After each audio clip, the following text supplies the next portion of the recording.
I can't hold it anymore. Smoke and ash sour the air. Her face is pale. Sweat clings to scratched skin. Cole Hart drops to one knee. Gray eyes steady, then shake between fear and resolve. 50-something. Salt and iron beard. Hands rough as juniper bark. He draws the iron from the forge, heat rolling off it in waves.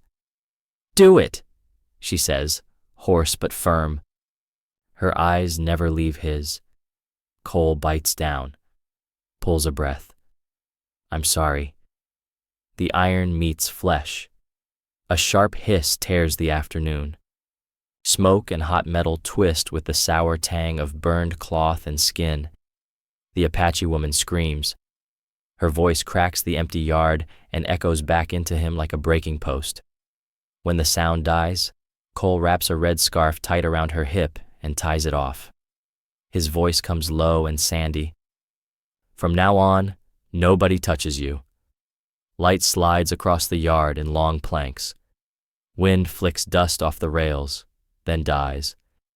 Far off, a thin line of smoke smears the sky, the last of a fire that stole half a season in an hour. Cole stands slow. His shirt is scorched. His eyes sit deep. He has seen a lot of dying. Gray dawns over cold hills, hands that never warmed again. But he has never heard a scream cut this close to the bone. Her name is Ayanna. He found her in Rock Hollow, wedged between two lightning-split pines where the gulch twists and the wind hums like a throat after a storm. The ground was slick clay. The air was a bruise. He rode out for a missing mare and stumbled on men dragging a woman. They tied her with slick rope and laughed. Cole did not count to 3. He did not weigh odds. He fired. One man went down. The other 2 scattered, boots slapping creekstone. He cut her loose. Said nothing. Handed her a blanket and the last of his canteen. "You going to sell me?" She rasped. He shook his head. His gaze was heavy but clear. "I already paid for your life with bullets and luck.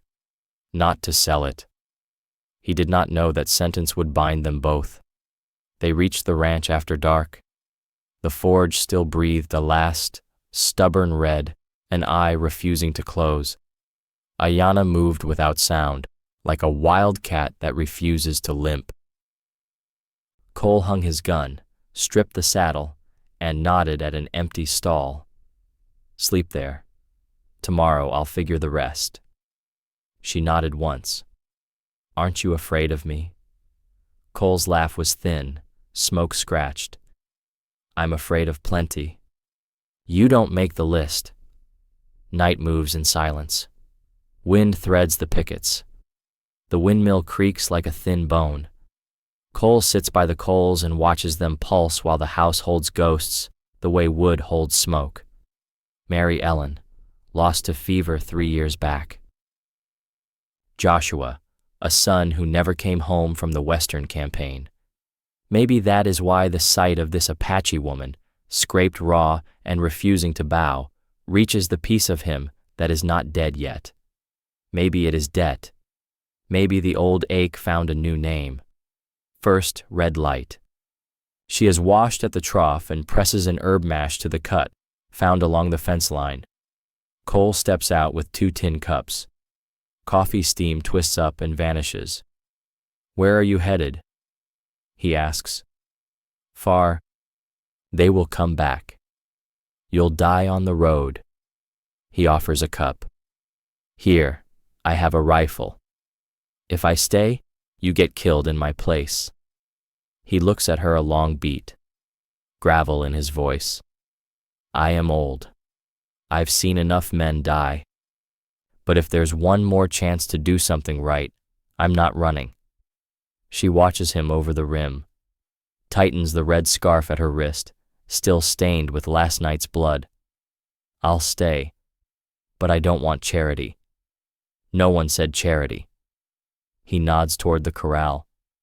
"A trade. You help work the horses. I give you roof and ammunition. And when they come, we shoot first. The sun climbs and sets the western mountains on fire. They move through chores without waste. Cole patches a split rail. Ayanna mends a bridle with a tight Mexican saddle stitch he doesn't see much out here. The roan tosses its head, does something foolish with its lip. She lets out one short cough of laughter. He hears it like the first drop after drought, brief, gone, leaving the smell of rain. At noon, heat clamps down. The wind gives up. Her eyes go to the far ridges where the copper light sits like a blade. Do you know why they hunt me? She asks. I don't need to. He checks a hinge. Not if you don't plan to make trouble. You already have trouble. She looks back to the ridges, then tells it flat. A dead white family near Tombstone. A paper naming her people. A reward poster making its rounds. Men in town spit justice with a grin. Beneath that word, a map of copper beneath her family's winter grounds. A line of wagons that will need a corridor clean of witnesses. Cole has heard this kind of story. Everyone has. A raid, a rage, a debt paid in blood. But the shape turns as she speaks. The sheriff, Gage Thornton, she says. He exhales. You know him.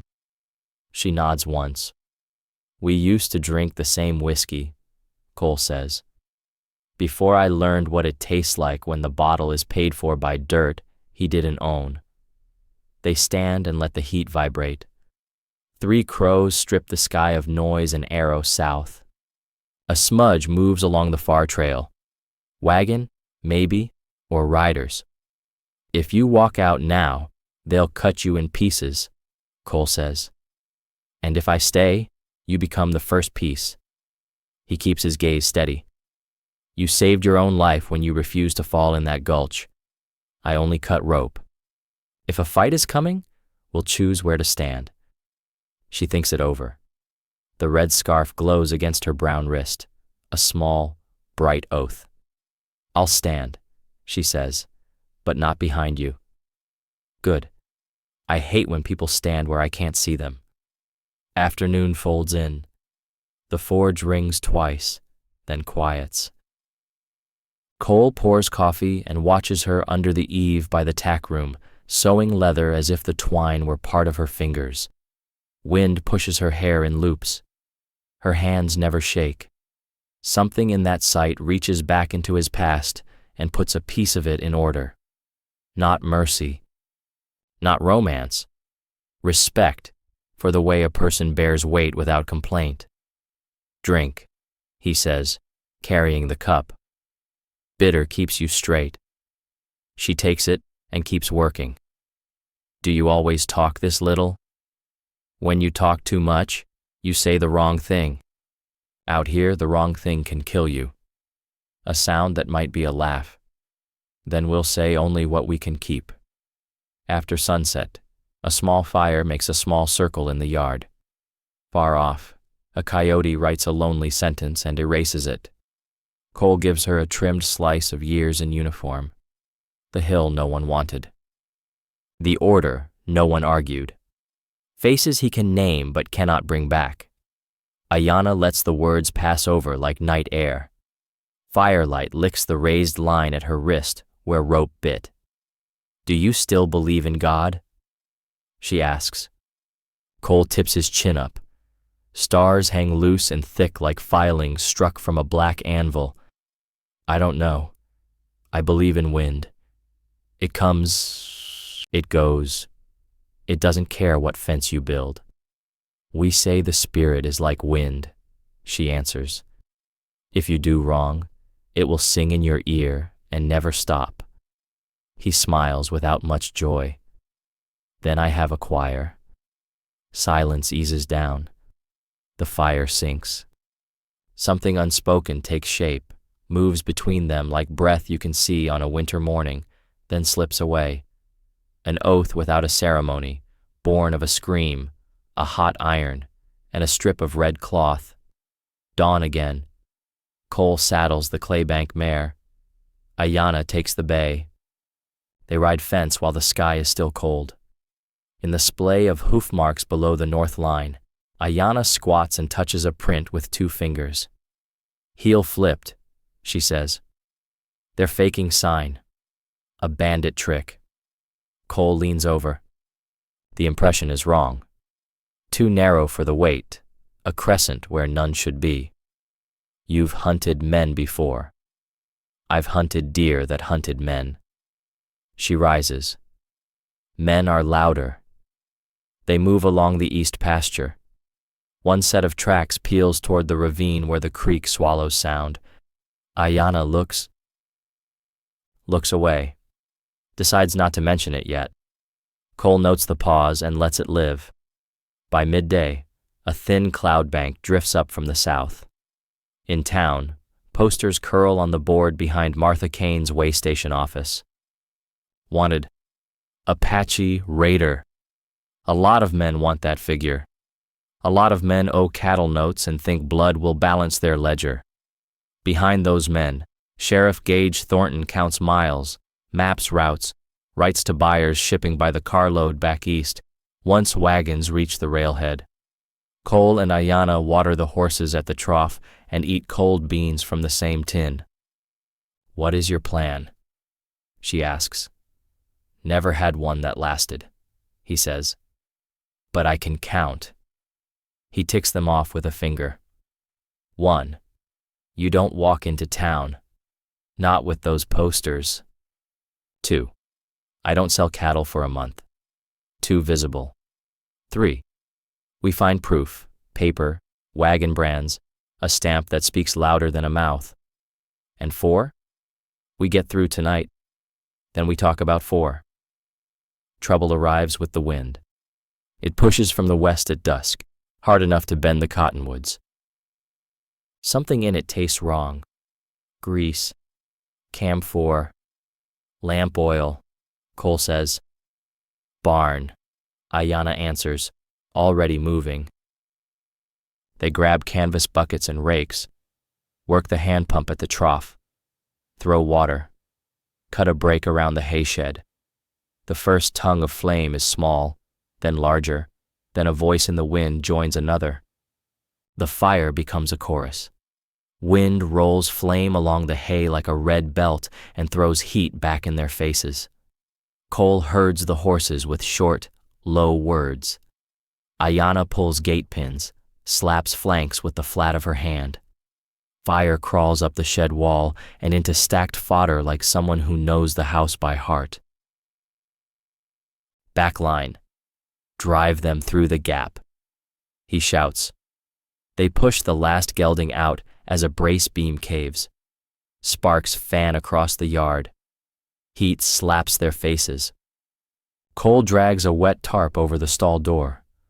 Ayanna disappears in smoke to grab the bay's lead rope. She reappears coughing, eyes hot, hair singed at the ends, but the bay is out and running. By the time the worst passes, half the feed is gone. The north fence is a line of black sticks. The yard looks like a battlefield after someone tidied the bodies. They bend, hands on knees, sucking air that will not cool. Cole's shirt sticks to him.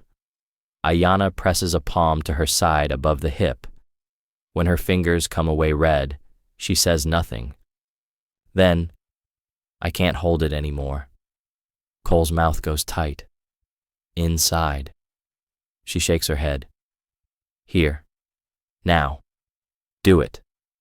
He banks the forge coals high and brings the iron to a dull red that climbs toward orange. Then it is the hook already told, the iron, the breath, the hiss, the scream, the red scarf pulled tight and tied.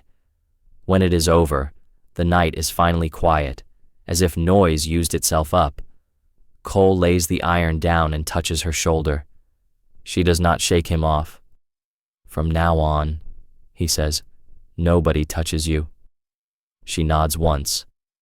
He is not sure if she heard or simply accepted the terms. They do not sleep.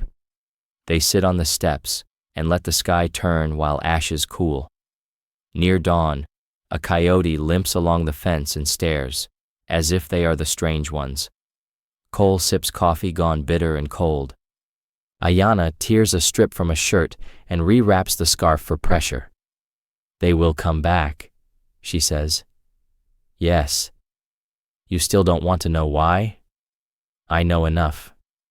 He watches pale light gather on the rails. They burned a winter's feed to make a point. Men who do that won't stop at a person. She studies him. The wind lays a strand of hair across her cheek and holds it there. Thornton. Thornton. Cole's tone hardens.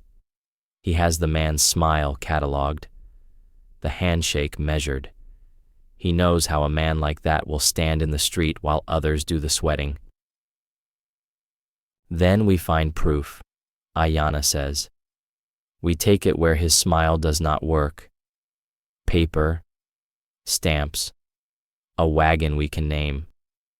And my brother. If he's in their hands, we take him back." Cole looks at her. There it is, the other fire. He nods. 1. Today we mend fence. 2. We look for sign. 3. We pay a visit to Martha Kane.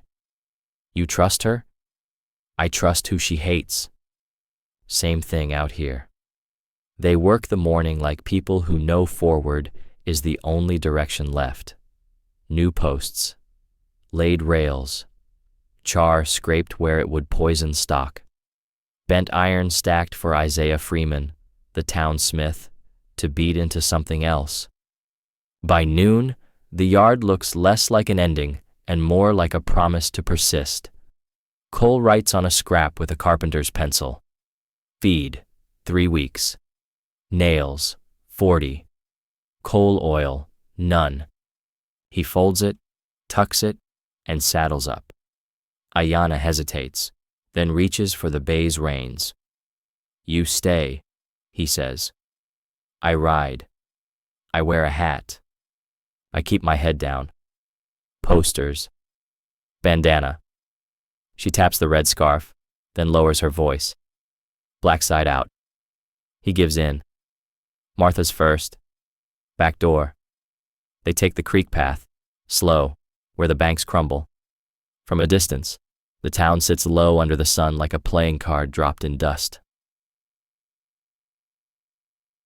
Up close, everything moves. Hands, eyes, flies, rumors. The back of Martha's way station smells like boiled coffee and horse sweat. She opens the door before they knock.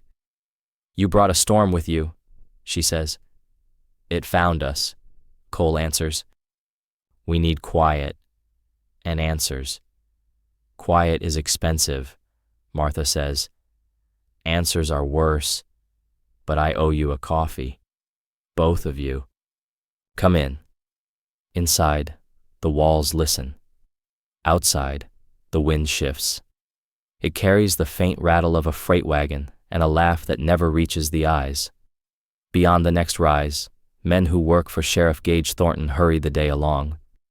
They count how many miles of road sit between them and whatever they want to take next. Between those men and that taking stand an old rancher who is done running, a young woman who refuses to kneel. Between them, a red scarf and an oath the wind already knows by heart. By the time they reach Martha Kane's way station, the dust from the creek path clings to their coats like ash, and the sun stands high enough to blind a man who looks too long. Cole ties the clay bank under the cottonwood. Ayanna stays half-shadowed near the wall, hat pulled low. Inside, the air smells of chicory coffee and iron hinges. Martha looks up from a ledger and gives him the kind of half-smile that means trouble found its own feet. You look like hell, she says. I've been there, Cole answers. He sets his hat down, eyes flicking to the window. Need feed, nails, and news. News costs more, she says, pouring coffee. Especially when it bleeds. Ayanna stays silent until Martha's eyes cut her way. You the one from the posters? Cole's tone flattens. She's with me. That's not an answer. It's the only one you'll get. Martha studies Ayanna a heartbeat longer, then shrugs. I've seen worse company walk in with better lies. Sit. Drink before the law rides by. They drink. Outside, a freight wagon rattles past, dust pluming. Cole nods toward the window. Those wagons, new mark on the canvas? Martha follows his gaze. Yeah. Saw it last week. Circle T brand, but the paint's wrong shade. Belongs to Thornton's cousin, out near Copper Ridge. He's running more stock than he owns. Guess whose paper covers it? Judge Hargrove, Cole mutters. Always, Martha says. And rumor says the Circle T is buying ore, not selling beef. Some say they've got miners under guard. Cole glances at Ayanna. Copper seam. She nods once, jaw tight. My family's land. You'll need proof, Martha says. Talk to Isaiah.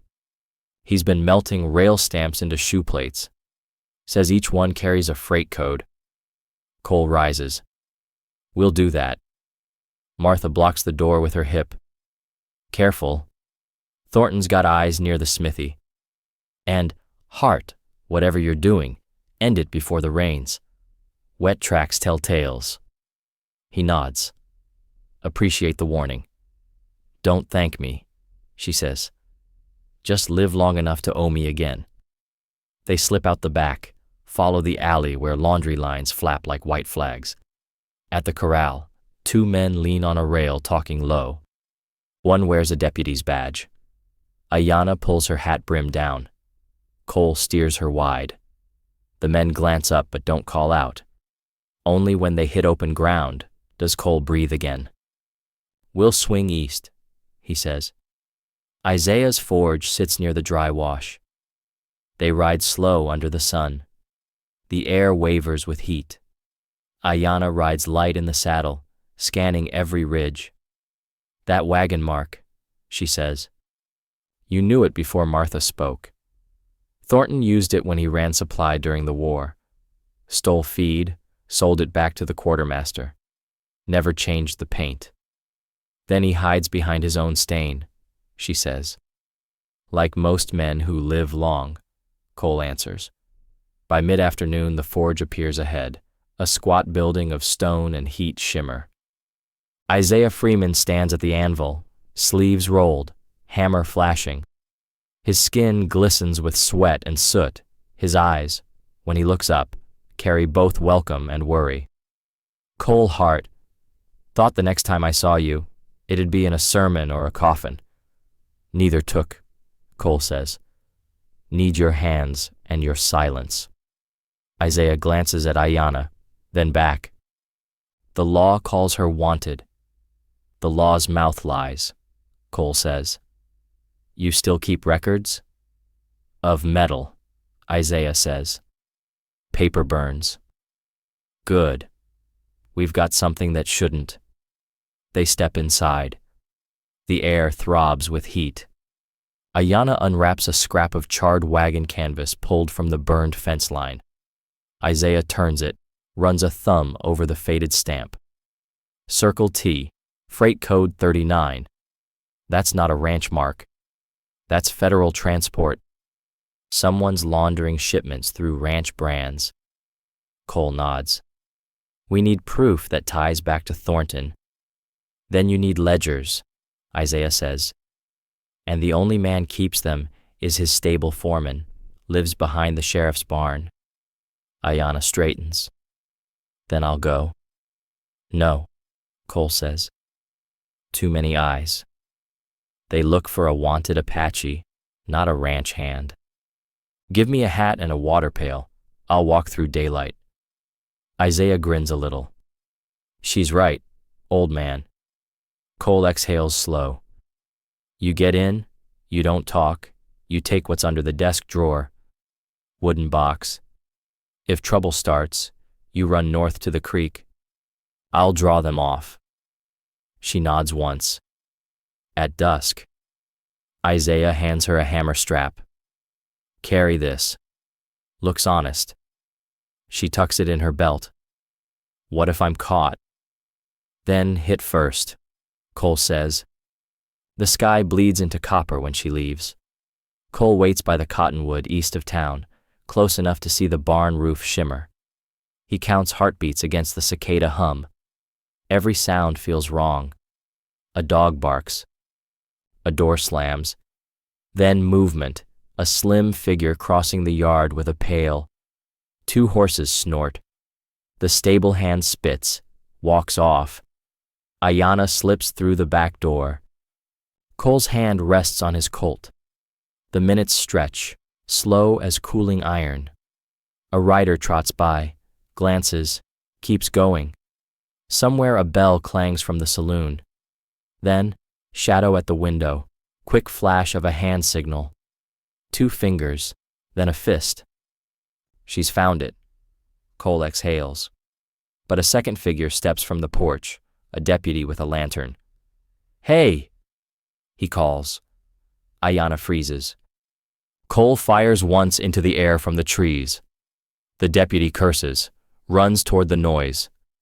Ayanna vanishes into the dark behind the barn. Hooves thunder. Cole swings into the saddle, bolts along the fence line, firing again to pull them west. Bullets snap bark beside him. He cuts through mesquite, drops into a dry gully, lets the claybank stand silent. Shouts fade toward the ridge. When he circles back, Ayanna waits at the creek, chest heaving, clutching a small wooden box. Got it, she pants. He checks it by moonlight, ledgers bound in twine, freight seals pressed in wax. Proof enough to hang a sheriff, he says. Or get us both hung, she answers. They hide the box in his saddlebag and ride hard until stars lose their edges. At the ranch, the coals in the forge still whisper. Cole dismounts stiff, shoulders burning. You did good, he says. She ignores it, goes straight to the trough, splashes her face. They have my brother, she says suddenly. I saw him. Cole stops. Where? Behind the stalls, feeding horses. He looked at me but didn't speak. There was fear, not recognition. Maybe both. Cole grips the rail. Tali's alive. Alive but bound. Her voice breaks, then steadies. He's part of their disguise, Cole. They dress him as Apache to frame raids. I saw the paint on his skin. The truth hits hard. Cole stares at the horizon where the barn fire used to glow. Thornton's making war ghosts to sell land. And my brother is one of them, she says. We take him back tomorrow. Cole nods slow. Tomorrow, then. They don't sleep. Before dawn, Isaiah arrives with a wagon. His arms wrapped from a forge burn, but his grin stays easy. Heard shots last night, he says. Guess that means you found what you needed. Found more than we wanted, Cole says. He shows him the ledger. Isaiah flips it, eyes narrowing. Look here, same stamp repeats every 3rd entry. They're cycling numbers to fake shipments. If the feds see that, it's fraud clear as sunrise. We can't carry it to town, Cole says. Thornton'll search every road. Isaiah taps his hammer on the wagon rim. Then we make the road lie. I'll seal this book inside the wagon frame. Steel doesn't burn, and no deputy checks under bolts. He pries up a brace, hollows a slit, slides the ledgers in, and welds the seam shut. Sparks shower their boots. Now it rides safe. And we ride? Cole asks. Not yet, Isaiah says. Thornton's men circle the valley today. Give it night. Cole nods. Then we lay low. They pass the day fixing the north fence. Heat trembles over the field. Ayanna works silent, bandana pulled high. Around noon, Cole spots vultures spiraling over the far pasture. "Carrion," he says. "Maybe not dead yet," she answers. They ride out. The burned grass crunches like old bone. Near the ridge, they find tracks, hooves heavy, spaced wide. At the end of the trail lies a calf gutted for bait, its brand sliced off. Cole crouches. Message. From Thornton? From whoever he pays to do dirty work. Ayanna kneels, fingers the dirt. Boot prints east to west. 5 men. One drags the heel. Cole glances at her. "You sure?" "Same mark as last night, the flipped heel." He stands, jaw tight. They're close. She looks toward the horizon, where heat blurs the hills. Then let them come. The wind picks up dust, rolling it across the field in low ghosts. Cole watches it spin and knows the pasture is gone, burned twice, once by fire, once by what follows. He rests a hand on the rifle. "Tomorrow," he says, "we take back the name." By dawn, the valley smells of ash and iron. Smoke from the night's forge drifts thin across the pasture where the grass never grew back. Cole saddles the clay bank in silence while Ayanna packs dried meat, a coil of rope, the rifle. The red scarf now black side out hides fresh blood on her wrist. "Isaiah said night," she murmurs. "Then night," Cole answers, "but daylight's for burying what we can't carry." They walk the line where the fence burned. Charred posts lean like bones. Cole digs with the shovel until the earth turns cool. They lay the calf carcass in, cover it, tamp it down. "If you bury the bait," he says, "the scavengers move on." Ayanna looks to the ridge. "And if the scavengers wear badges? Then we move faster."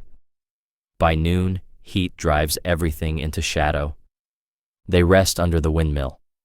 The blades creak above like a clock with one tooth left. Ayanna studies the ledger's copy Isaiah made, marks scratched on thin leather. "Each code ends with a number pair," she says. "It matches freight routes east." "And the third line?" Repeats. "Fake shipment." Cole nods. "Thornton's feeding false cargo to line his men's pockets." She squints toward the ridge. He needs witnesses gone to keep the math straight. He hears the edge in her voice and knows she's thinking of Tali. "We'll get him," he says. She doesn't answer. When the sun begins to slide, they load the wagon. Isaiah meets them near the ford, arm still bandaged, hammer in his belt. "Thornton's deputy snooped the yard," he says. "Asked about tool orders. I told him you rode west after supplies." "How long before he checks?" "Not long enough to waste time talking." He passes Cole a satchel. "Copies of every mark I found. Hide them separate from the steel." Cole tucks it under the seat. "We move the originals tonight." Isaiah looks between them. "The forge can't hold fire forever. Once this breaks open, you run south to the Marshall outpost at Liberty. Ask for Harper." "You trust him?" Cole asks. "I trust who he jailed," Isaiah says. Same thing. They part at the fork. Cole and Ayanna steer north toward the creek. Crickets start up, first few brave or foolish. The wagon groans on rough ground. When they stop at the bend, the air feels heavy, the kind that holds breath before thunder. Ayanna kneels to fill canteens and stills suddenly. "Riders," she whispers. Cole crouches beside her. Hoofbeats, faint but closing. 3, maybe 4. He cuts the mule's line and slaps it toward the ravine. "Upstream," he says. They slide into brush, rifles ready. Figures appear through the dust, 2 men from town and 1 stranger with a neck scarf bright as flame. They carry lanterns, though light still lingers. One speaks. "Tracks end here," Must have turned off the road. Another spits. Sheriff says bring back proof they're hiding the girl. The flame scarf man kicks a clump of earth. Proof's whatever I say it is. He lifts the lantern higher. We'll check the creek. Cole signals Ayanna low. Wait. She nods, mouth set. The men dismount. One steps near the wagon, prodding the wheel. Fresh grease, he says. The lantern catches a glint, the welded seam. Cole's heart stutters. Ayanna raises the rifle, but Cole touches her arm. Too soon. The man bends closer. A crack from downstream interrupts him, a branch snapping. The men whirl, rifles drawn. Coyotes, one mutters, but nerves show in his laugh. The leader gestures. Split. 2 east, 1 west. Footsteps scatter. Cole whispers, now. He fires once, hitting the lantern dead center. Oil flares, blinds them. Ayanna fires next. 1 man drops. The others shoot wild into the smoke. Cole moves, grabs the nearest by the collar, slams him against the wagon. Tell Thornton he's already lost. He growls, then drives a fist that folds the man silent. The third flees toward the ridge, limping. Ayanna shoulders her rifle. Let him go? He'll run faster with fear than blood. The flames gutter out, leaving the sharp stink of burned oil and wet earth. They'll be back, she says. Tonight. Then we move now. They heave the bodies to the ravine, cover tracks with brush. By the time moonlight finds them, the wagon creaks south again. Hours pass. Coyotes trail at a distance. Near the old mill bridge, Cole halts. We hide the wagon here. On foot from this point. They unload the rifle, the satchel, the small food sack. Ayanna touches the scarf on her wrist. What if he already moved Tali? Then we make him move something else, his temper. They climb toward the ridge overlooking town. The night smells of dust and lamp smoke.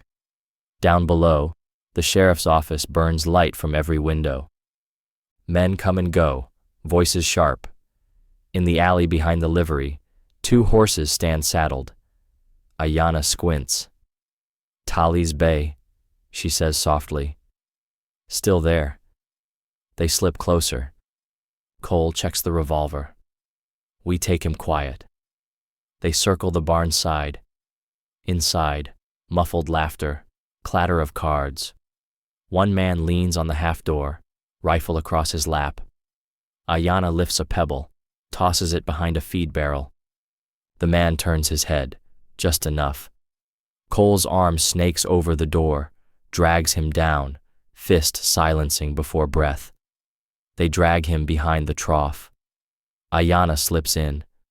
Shadows and horse smell wrap her.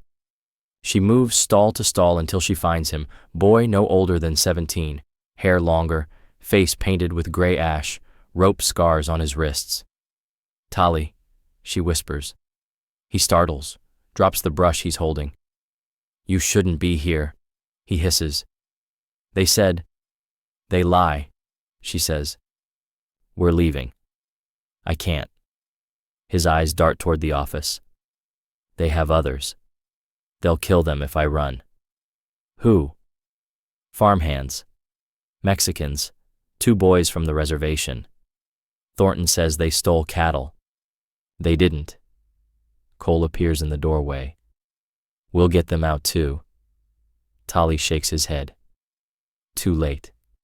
He's taking them at dawn to the freight yard. Says the marshal needs proof Apache raids continue. Ayanna's breath catches. He's staging an attack. Tonight, Tali says. He'll burn the grain store and blame us. Cole's jaw hardens. Then we stop it. They move fast. Tali grabs a coat, wipes paint from his face. I know the path behind the yard. Guards drink there. Cole nods.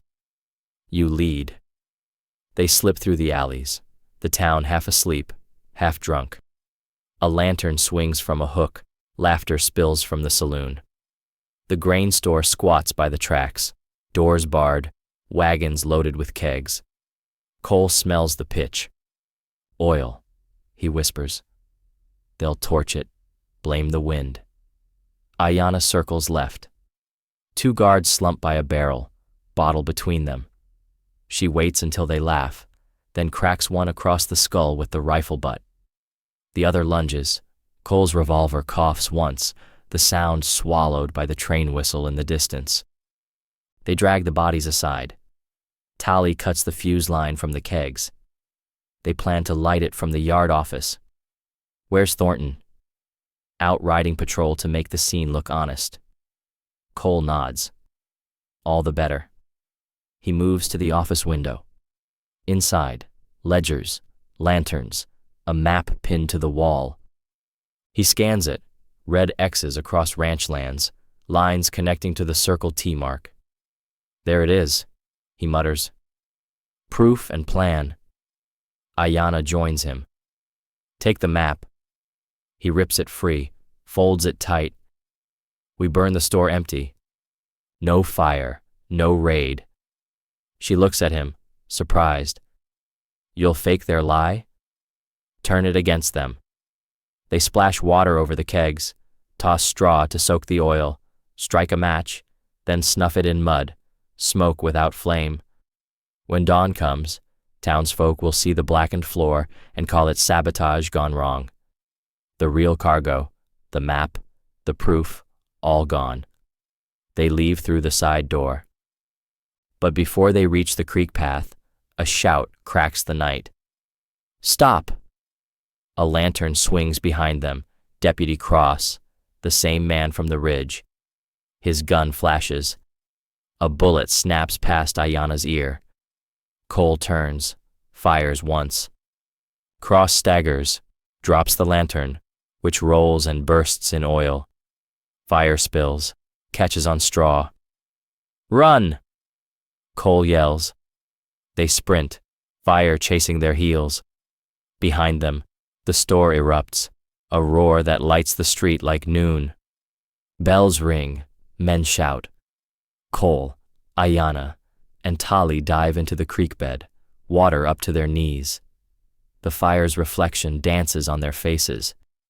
We can't go back, Tali gasps. We weren't planning to, Cole says. They slog downstream, hiding in reeds until the noise fades to embers. The town behind burns half the night. When morning comes, smoke still drifts over the hills. They make camp under a bluff, horses tethered, bodies spent. Cole unwraps the map.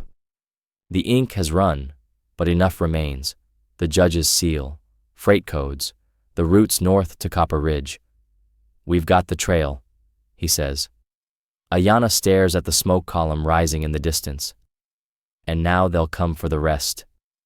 Let them, Cole says. We've got names. Tali sits silent, fingers tracing rope scars. I left others behind. We'll bring them out, Cole says. One truth at a time. The wind shifts, carrying ash through the canyon. Ayanna closes her eyes. We buried a calf yesterday, she whispers. Today it's a town. Ash feeds grass, Cole answers. If there's rain left in the sky. She looks at him, weary but lit inside. Then we'll wait for rain. He nods once. The wind moves on, carrying smoke east. Somewhere in that gray light, a new oath forms without words, born of flame and loss. The echoes will travel before dawn, following the creek like a promise. By morning, the creek runs red with clay and silt, the color of things half remembered. Cole wakes stiff, the fire ash gray, Ayanna already crouched by the water cleaning her rifle. Tali dozes beside the wagon tongue, head on his arm. He's a good shot? Cole asks quietly. Better than I was at his age, she says. If he hadn't learned, he wouldn't be breathing. Cole pours coffee grounds into the pot, stirs with a stick. Today we move the proof to Isaiah, before Thornton learns how empty his fire burned. Ayanna tightens the scarf around her wrist. He'll send riders to search the canyon. Then we'll be gone before their horses smell water. They break camp, leaving no smoke, and steer the wagon south through mesquite until the old telegraph poles appear, silver in the light. The road curls toward Isaiah's forge by the river bend. Heat rolls off the sand, blurring the air. When they reach the yard, Isaiah stands by the quench trough hammering flat stock, the sound sharp and steady. He looks up, sweat running down his jaw. "You lit up half the county last night," he says. Cole dismounts. "Not us." Thornton burned his own lies. Isaiah wipes his hands. "He'll want them back." "He won't get them," Ayanna says. She lifts the folded map. Isaiah's brow creases as he unfolds it on the anvil, eyes tracing the routes. Copper Ridge, Liberty Spur, Hargrove's name stamped on every bill. He slaps the iron with the back of his hand. "Paper burns, steel doesn't. We weld the truth shut." Cole nods. "Hide it in the wagon frame again?" "Deeper this time." Isaiah clears the anvil, fetches hollow braces. These carry freight weight fine and won't sing when tapped. Lawmen never look under rust. He heats the pieces till they glow orange, the forge throwing light that paints them all in flame color. Ayanna holds the tongs steady while Isaiah slides the folded map and ledger copies into the hollow. The hiss of water swallows their breath. Sparks climb and die. "It's done," Isaiah says. Iron keeps memory better than men. Cole grips his shoulder. "You saved us more than once." "Don't make it habit," Isaiah replies. "Sheriff's men are sniffing this way. I saw one at the ferry. Then we head west tonight." "Liberty?" "First Martha's. She can run a wire safer than a preacher." Isaiah nods. "Take the lower trail. Less open ground."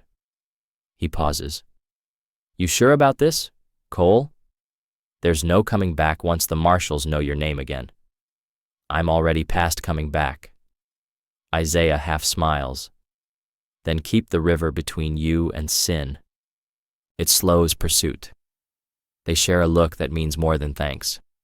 Cole and Ayanna load supplies, salt, powder, horseshoes. Tali helps, silent, eyes dark. As they finish, Isaiah tosses him a small revolver. "It won't make you invincible," he says, "but it'll make a man think twice." Tali nods. "That's all I need." They roll out as the sun peaks, following the river's glint.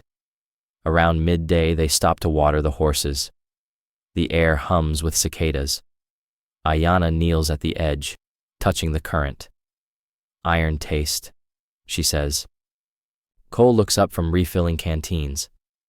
"The river?" "No." She points upriver. A black smear moves along the bend. Smoke. Campfire or signal? Cole squints. Too thick for campfire. He untethers his rifle. "Get Tali under the wagon. If they cross, we flank."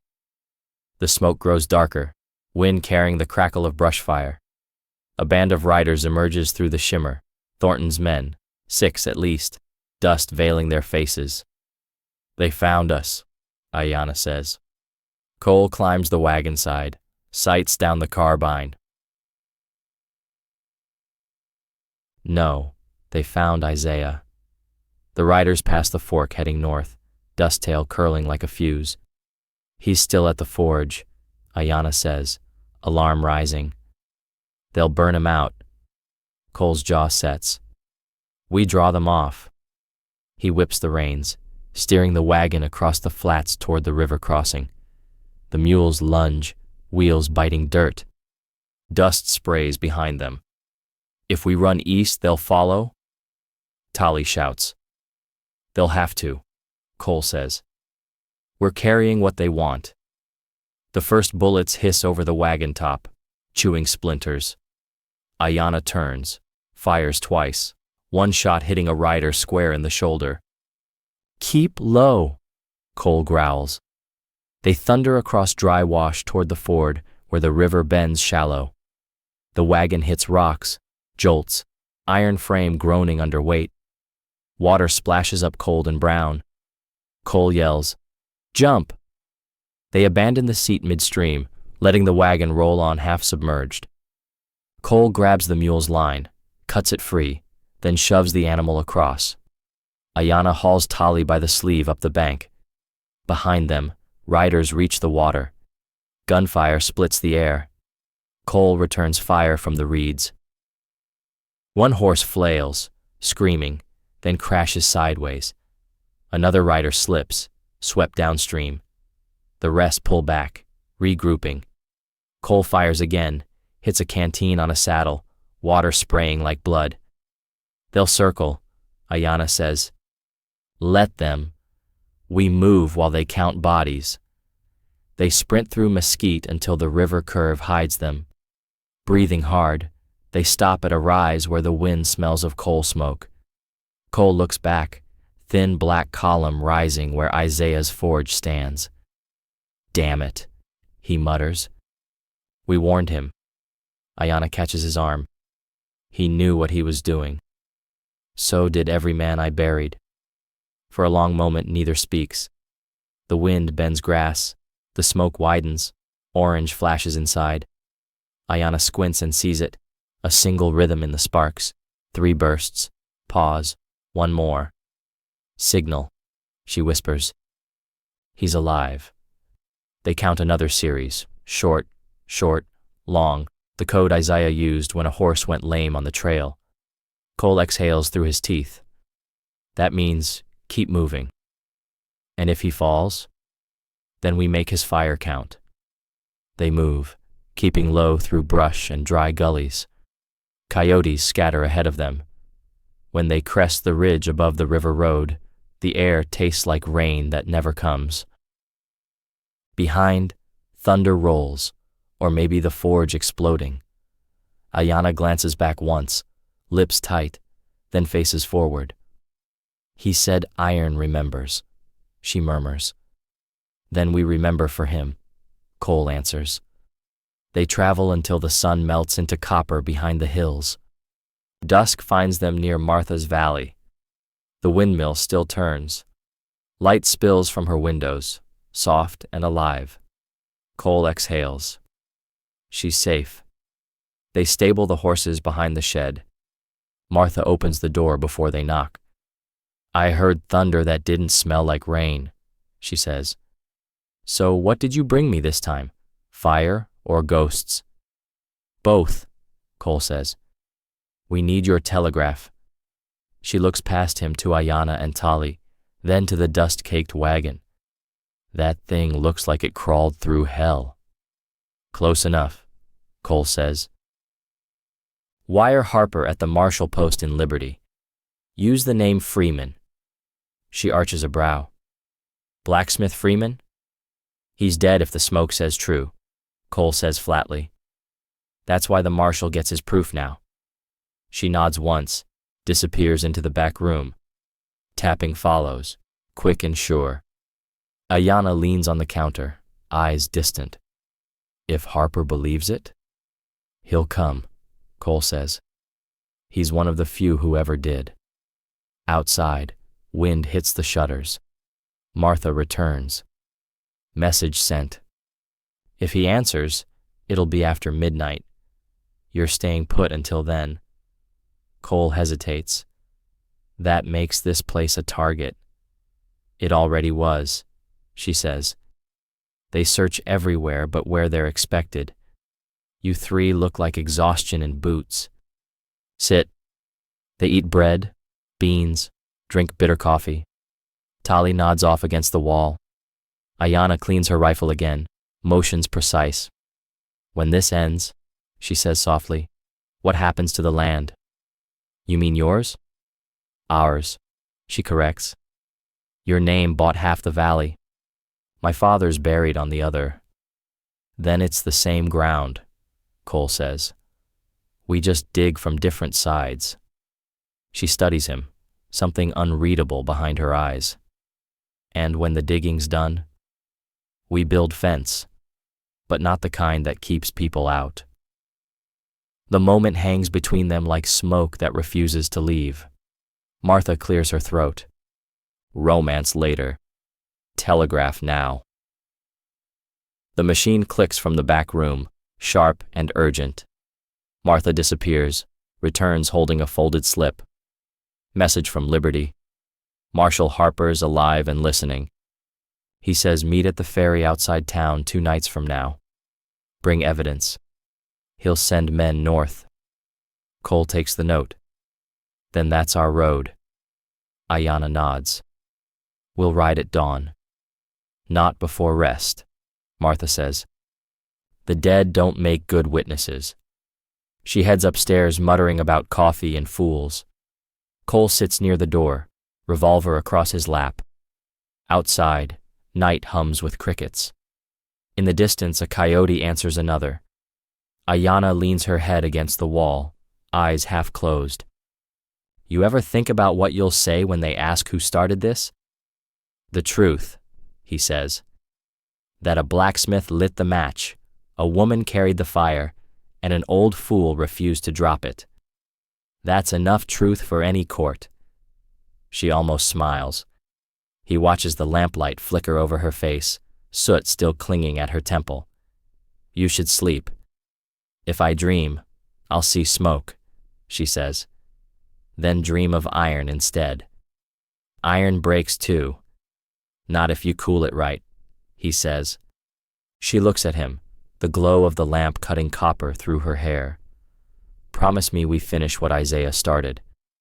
I promise, he says. Even if it kills us. Then it's fair trade. Outside, thunder rumbles faintly over the ridge.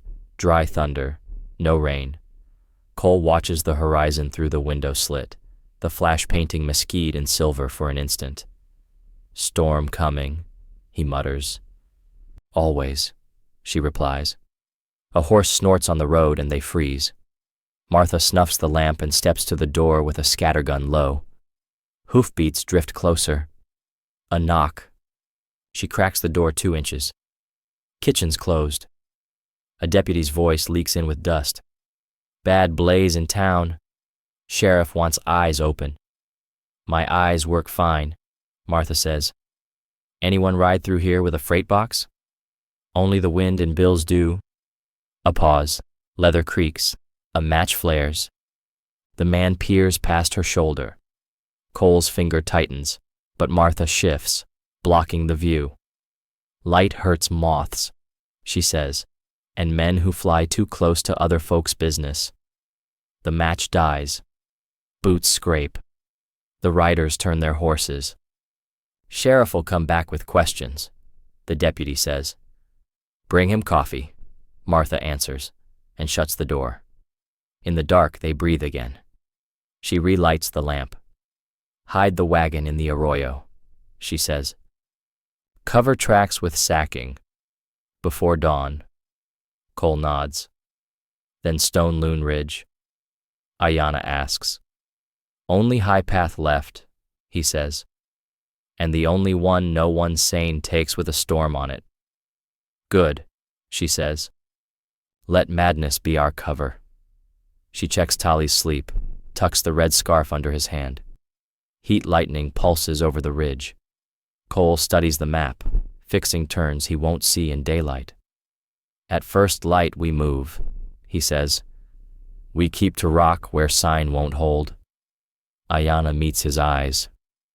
Then listen hard. The house settles. Beyond the cottonwoods, a lone horse answers the storm with a stubborn whinny. The sound lands in Cole like a promise he will keep. Before the sky has a color, they ease the wagon into the arroyo and rake burlap over the wheel scars, breath fogging in the cool that comes just before a desert day decides to burn. Thunder mutters a county away, dry and patient. Martha hands Cole a paper-wrapped loaf and 2 cartridges she has no business owning. If you fall, fall forward, she says. Cole tips his hat. Ayanna squeezes Martha's wrist, brief and wordless, then swings to the bay. Tali, still small against the saddle, checks the little revolver Isaiah gave him and tries to look taller. They keep to rock where sign won't hold, moving along the creek's old bones until the water disappears into sand, then up a deer path that claws the ridge. Stone loon lifts ahead, gray shelves stacked like a giant forgot where to put them. Wind hums under the ledges. Far below, the valley is a map someone spilled coffee on, smears of cottonwood, a thin thread of river, Martha's windmill a pinprick. Cole points to a notch where the trail hooks. We take that. Fast.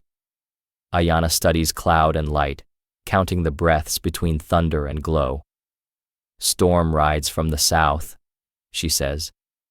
If it catches us on the ridge, the washes will take the trail. Then we don't let it catch us. They climb. The mules plant their feet like old men thinking, then haul. Gravel clicks under hooves, skitters down slope in little avalanches that sound louder than bullets to people who want quiet. The sun finally shows, thin and mean behind gauze cloud. Heat won't be the worst of it today. Cole checks the sky again. The smear to the south fattened in an hour. Ayanna rides a little ahead, picking a line where the rock shows oldest and won't break. Tali keeps center, eyes tracing both flanks, the boy learning what a ridge demands. Drink, Cole says, passing a canteen without slowing. They sip, no more than a mouthful. The trail narrows to a shelf with air on both sides. Wind pushes hard, smelling of rain that hasn't yet chosen a place to fall. Ayanna signals with 2 fingers, stop, and drops to one knee, hand to stone. Listen, she whispers. They all do. Under wind, a low tremor like a wagon crossing plank, but wider, flatter, wrong. Water, she says. Flash. Not here yet, but close.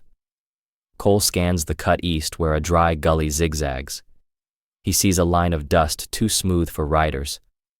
Hurry, he says. We crest before it hits. They push. The shelf kinks, then spills them onto a wider bench beneath a lip of slate. Cole ties off and runs back to the mule, slaps its rump to steal 2 feet more. The first smell of wet earth hits like memory. Then the sound grows a body, roar without a mouth. Ayanna turns her face upslope. Down. The wall of water arrives the way lies do. All at once, full of debris. It doesn't reach them yet, but it takes the switchback below, tearing it clean. The path they used 5 minutes ago is gone, replaced by brown speed and mesquite tumble. Tali grips the reins until his knuckles ghost white. If we'd been... We weren't, Cole says. Thank whatever you talked to. Thunder speaks in a voice that hits the ribs. The south sky tears and stitches itself back together, bright for a heartbeat.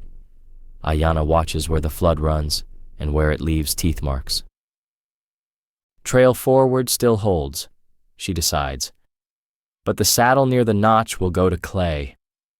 Cole nods. His palm itches the way it did before charges in a war he doesn't revisit. We make the notch before the next surge. The ridge flattens into a field of broken pizza-sized plates that shift under weight.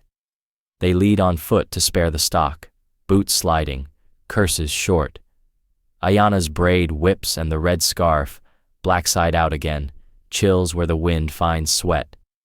A lone juniper clings to a seam with the stubbornness this country respects.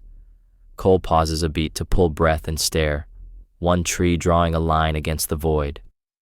Boundary, he says. She answers, Cam key, then tips her chin at Tali. Keep right of it. He does, touching bark with his fingers as if the tree were listening.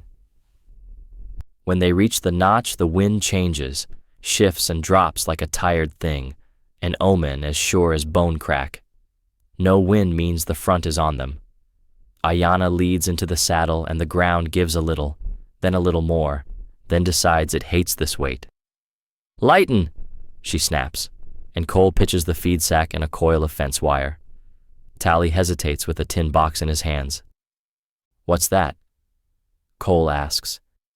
"Mother's ash," Ayanna says, not looking. His hands move without thought. "Keep it," he says, as if the world would obey. The saddle slumps on its left edge, a fresh crack opening like a dry mouth. Cole drives the mule with his voice alone, low and mean, and the animal makes a decision people rarely do, forward into the gaining shake. They clear the worst of it, breath loud and stupid in their own ears. Rain starts not as drops but as sheets, horizontal, salt-hard. Visibility goes to a rope's length. The ridge vaporizes into shadow shapes. "Caves," Ayanna calls. "There." She points to a darker slit under an overhang. It's barely a room, but 3 bodies and a mule fit if nobody minds being somebody else's heat. They shove inside as the next wave slams the shelf, and stones rattle like dice.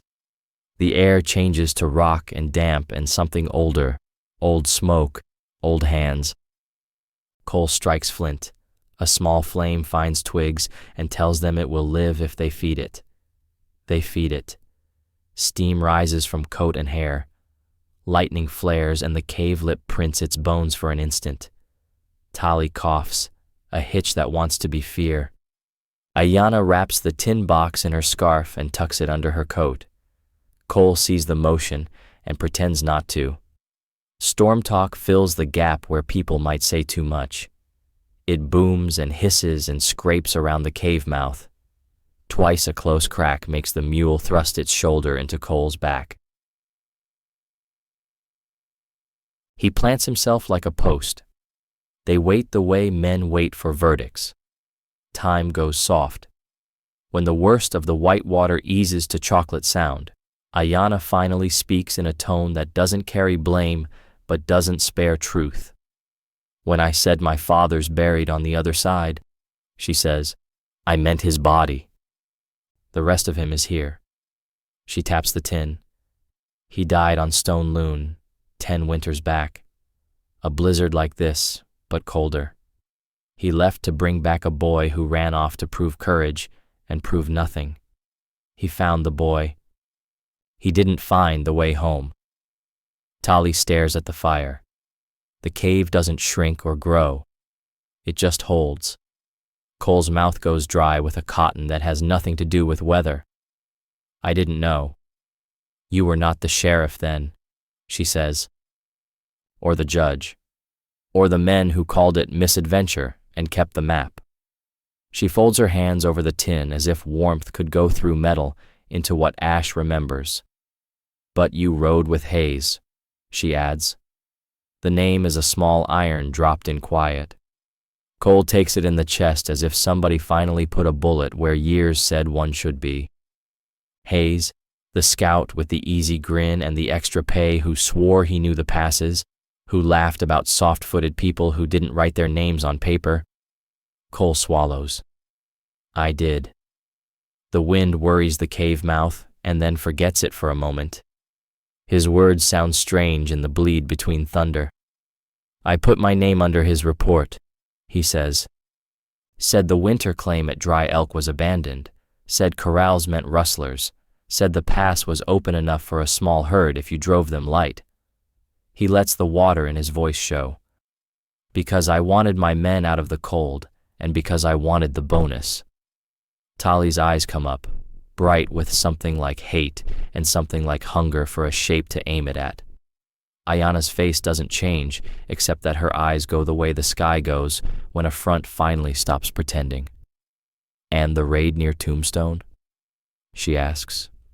He doesn't blink. Hayes planned it. Spoke a little Apache he learned to impress women. Painted boys brown with ash and grease. Rode them through a settlement at dawn.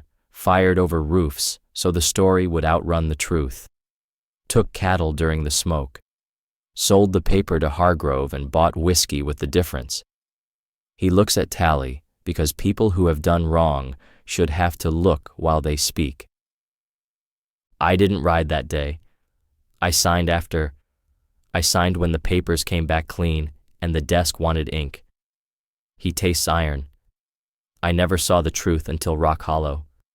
Until you screamed and I heard it cut through a house my ghost built. The storm has the courtesy to go quiet for the 3 heartbeats that follow. Then it remembers its work and slaps rain across stone. Ayanna sets the tin down the way someone sets a sleeping child where they will not roll. She pulls her knife and lays it across her palm, edge toward herself. In our tongue we say the wind carries wrongdoing as song, she says. It follows you until you answer it. She closes her fist over the blade and doesn't bleed. You answered. She looks for the first time like she might be tired of iron. It doesn't make bones unbreak. It makes the trail straight. Tally's jaw clenches, then loosens. Hayes still alive? Maybe, Cole says. Men like that live longer than they should. His voice turns to gravel. If I see him, I'll kill him. Not for me. For every name he sold and every name I wrote. Outside, the water drops to a stubborn trickle. Ayanna moves to the cave mouth and peers out. The world moved 2 inches to the left. The switchback they plan to take has a new scar. Clouds thin enough to show the shape of the moon behind them, a pale coin bitten on one side. She breathes once, deep and deliberate. We go, she says. They step back into the day that became another day without asking. The air after a storm smells like metal and green, the first kind teasing the second like a promise. Footing is mud on stone, treacherous in a way that feels personal. They take time they can't spare to go slow. The ridge falls away to the north in stair steps. Coyotes stand on distant shelves and watch like they were paid to count. When they reach the crown where the spine thins to a dozen paces and the whole county opens like a bad map, a horse on the southern rim screams a warning. Men appear on the skyline, black cutouts against a sky that can't decide if it wants to bless or punish. 6, maybe 8. One holds a long glass and shows the sun his face. Even at this distance, Cole recognizes the set of a bully who thinks paper makes him God. Not Thornton. He doesn't ride edges in weather. A deputy. Cross, or one of his teeth. They're on the high, Tally says. They'll try to box us. We're faster on the narrow, Cole says, but the ridge doesn't care. The men above fire, shots falling short in puffs of dust. Ayanna holds up the rifle and doesn't return. Wind, she says. Waste nothing. Lightning stitches the far horizon without noise, as if writing a word you don't get to read yet. Cole scans left and right, calculates as only men who have lost do. The saddle beyond, safe. The chute beyond that, loose. The drop after, fatal if you aim wrong, nothing if your feet are honest. He makes a call. Dismount. Lead quick. When I count 3, we run the spine and take the chute. Eyes on feet, not on sky. And them? Tally jerks his chin to the silhouettes with guns. Cole thinks about all the days he might have had if he'd counted slower back when he was 25 and stupid. They bleed like we do, he says, but the ridge loves nobody. He draws the Colt and fires 2, not to hit, but to make men look without seeing. 1, he says. Then at 2, the wind gusts, and for a second, the ridge becomes a throat, and they are breath. 3. They move. Boots slither. Hands grab rock. The mule snorts an opinion and goes anyway. Shots kick dirt. A bullet fizzes past Ayanna's hip and kisses stone with a mean spark. She doesn't flinch. Tali loses a toe's worth of balance and gets it back with a curse that proves he's alive. They hit the chute and slide, controlled fall, gravel singing. The deputy's men try to follow on the skyline, and one horse missteps and goes to its knees. Rider pinwheels and saves it with luck that will fail him later. Ayanna reaches the bottom first and turns, rifle up. Cole herds the mule into the shadow of a boulder. The deputy's crew appear above the chute mouth, faces mean. Ayanna finally fires. The lead man jerks, hat jumping, then grabs for his reins and sits. "Ear," she says, satisfied. Next one gets less mercy. The men waver. Storms make cowards honest. Cross, or his twin, shouts something about bounty and law, but the wind steals nouns and keeps only noise. Cole steps out from the rock and lets them see his face. "You chase us to Stone Loon and call it law?" He calls. "Tell your sheriff he's hunting witnesses now." A shot answers, closer. Cole ducks back. "Fine," he mutters. "We witness faster." They angle west along a rib that remembers being a river 1,000,000 years ago. The ground firms. The smell of flood fades. Far below, a line of cottonwoods marks the path to the Liberty Ferry, a green scar that means men will come and ask names. Ayanna lifts the tin under her coat and presses it once against her chest like checking a heartbeat. Tali touches the butt of his revolver and then his sister's elbow, the boy turning to iron at the right heat. Cole breathes dust that somehow tastes like rain and thinks of Isaiah's code. Keep moving. They do, until the deputy's silhouettes shrink and vanish behind a tooth of stone.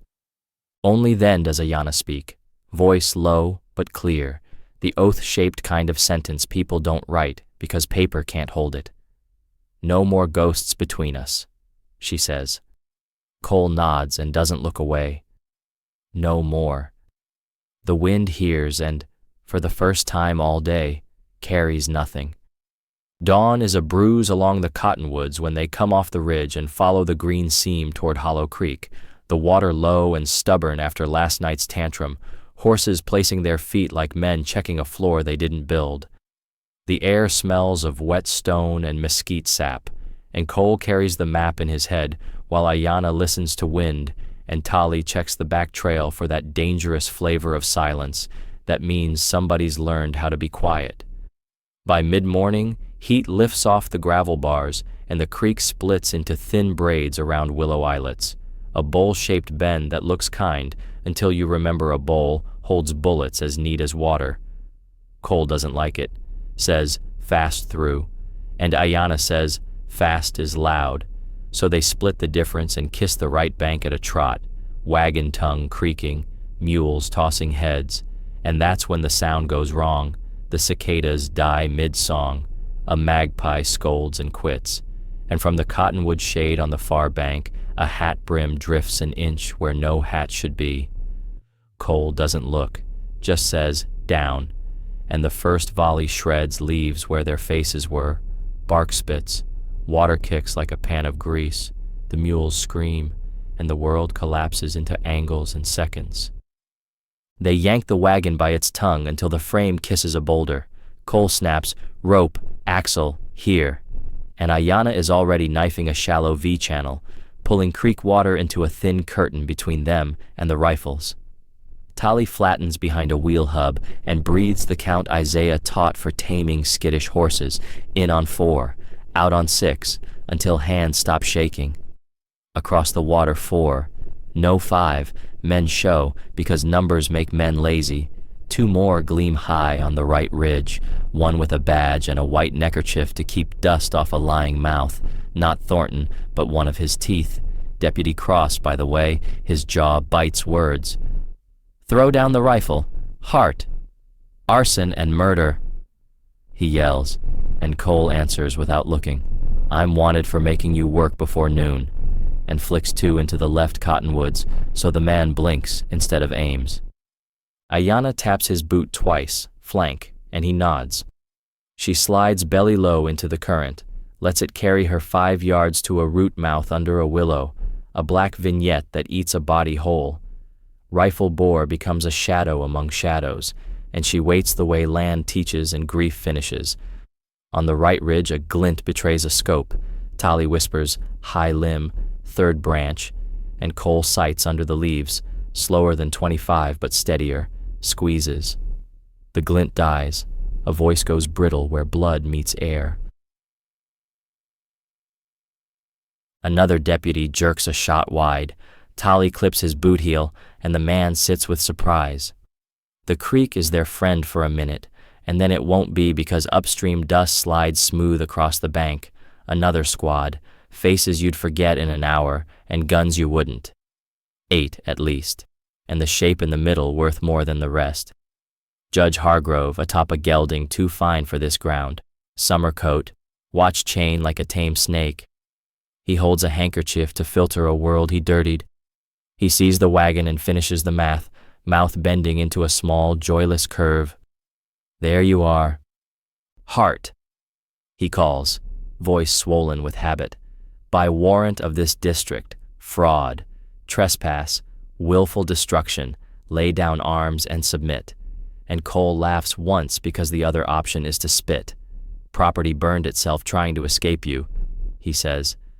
Hargrove's eyes flick annoyance toward Cross, the way a diner frowns at a slow waiter. Cross pushes his horse to the water's lip, and the gelding hates the gravel. Cross jerks mean, and Ayanna takes his hat with one breath of iron and sand. Brim spins down the creek. Cross flinches, fires at the root mouth. Splinters spit 6 inches from her cheek, and she does not move.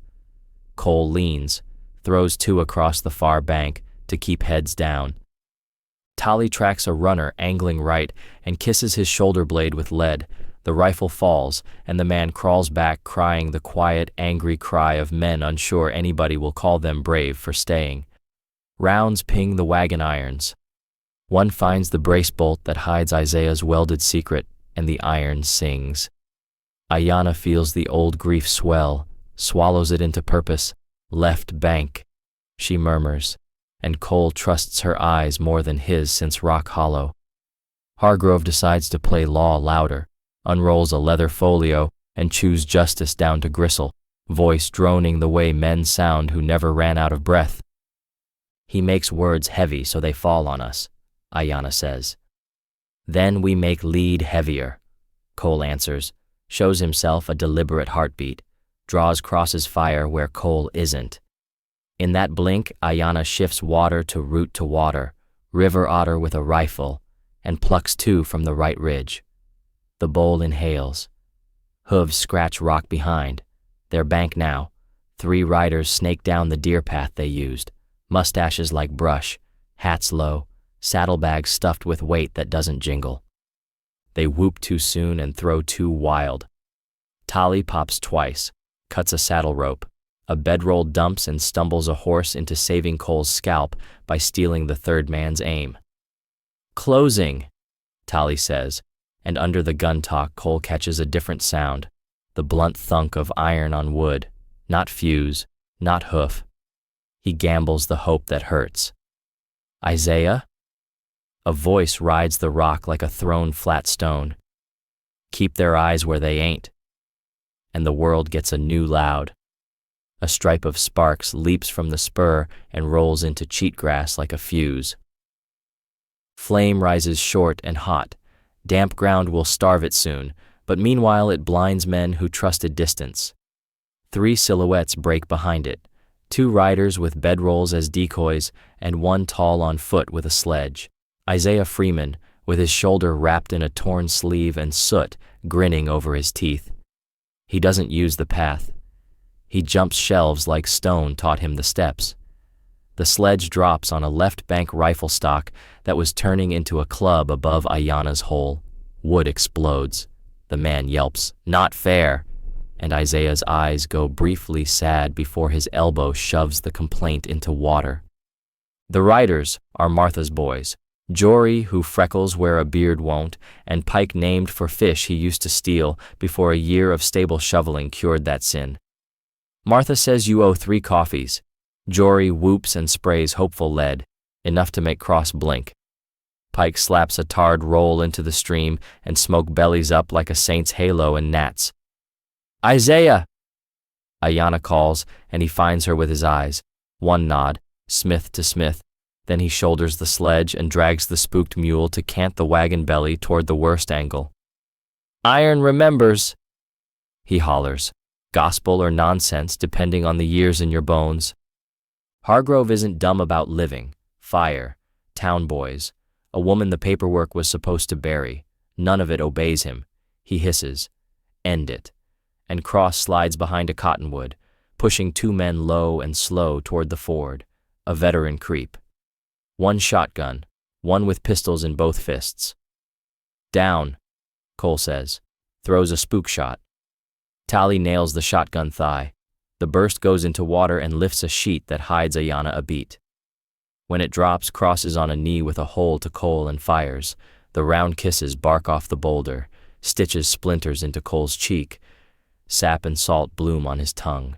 Colors go bright like winter marches. Left, Ayanna breathes, and he obeys without seeing. The bullet meant for his throat pings the iron brace where Isaiah hid the map. Tipping point isn't body count, but boredom with the judge's script. Martha's boys widen their screen with brush. Isaiah stacks stones at the wheel like a farrier talking balance to a lame hoof. He whistles a tune no church owns and, damn if the bull doesn't pause to listen. Even Hargrove's gelding calms half an inch. Parley. Hargrove tries because coin failed and breath is cheaper. You got a paper for that? Cole calls back. A federal seal, the judge crows. So do those ledgers you laundered. Isaiah says soft, private as an insult you save for truth. Hargrove's face ticks the way a man twitches when he sees his name in another hand. The lull is ere Ayanna spends well. She slips from the root cave, cold and low, crossing behind smoke to come up opposite Cross. She sees him see Tally, watches him choose cheap blood over true testimony. His pistol lifts. She doesn't shout because shouting is wasted oxygen. 1 shot strips the gun from his hand and chips bone. He snarls. Left hand gropes for the other. Cole snaps a round that kicks it into gravel. Tally keeps sights on Cross's face and doesn't pull because he's learned stopping isn't ending. Thunder cracks tight overhead and the horses dance. Echoes roll like a crowd deciding whether to cheer. And on the west rim, a new thread of dust ghosts in, small, fast, the set of reins that says federal. Not the marshal yet, but scouts from a man who keeps wires answered. 2 drop into the cut, carbines low, hats wrong for saloons and right for liberty. Hargrove clocks them, mouth flattens, not fear but accounting. He can lose now and still pretend later if he wheels quick. He wheels. Deputy, withdraw, like he invented the word. Cross bares teeth but obeys because salary bends spines. Men back out holding their anger like a bucket they won't spill on themselves. 1 curses witch water and trips. Another stares at his hat like it betrayed him. Isaiah gives a laugh shaped like a sob. Ayanna finally lets the rifle rest. Tally's arms shake now that need is over, and he hates the shake because it says boy when he wants iron. Pike taps Jory's hat brim. Hush, with more care than the word deserves. Cole doesn't grin. He walks to midstream with hands up, Spencer slung low so the scout won't write the wrong sentence with his gun. Ledgers and a judge's map welded in a wagon. He calls, sheriff on our back, and the scout reins, studies, says, name, like he half knows it. Hart, Cole answers, then the other that counts in rooms with flags. Isaiah Freeman, and the man's eyes cut to Isaiah with the kind of respect coin doesn't buy. Hargrove and Cross are already uphill dust. The bowl keeps steam and breath and a creek that wants its life back.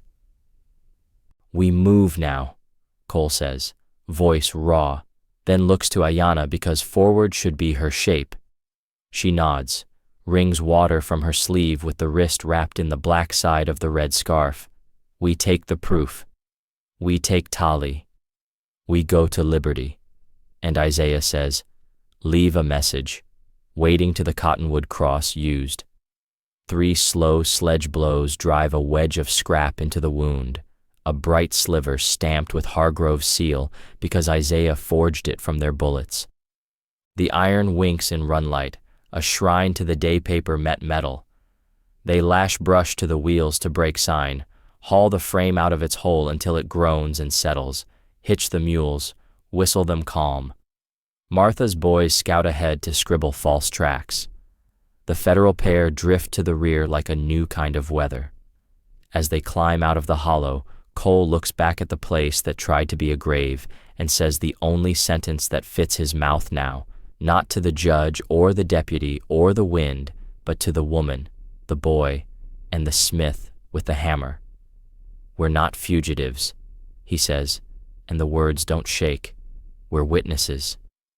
They take the west trace where cottonwoods shadow a slow bend toward the Liberty Ferry, mules leaning into the harness like they understand what iron remembers, wind tastes of alkali, telegraph poles cut the horizon like stitches that never healed, and all morning Ayanna watches roofs and alleys while Cole counts crossings by the map he carries in scar and bone, Tali riding quiet, hat brim low, the boy learning how silence is a tool.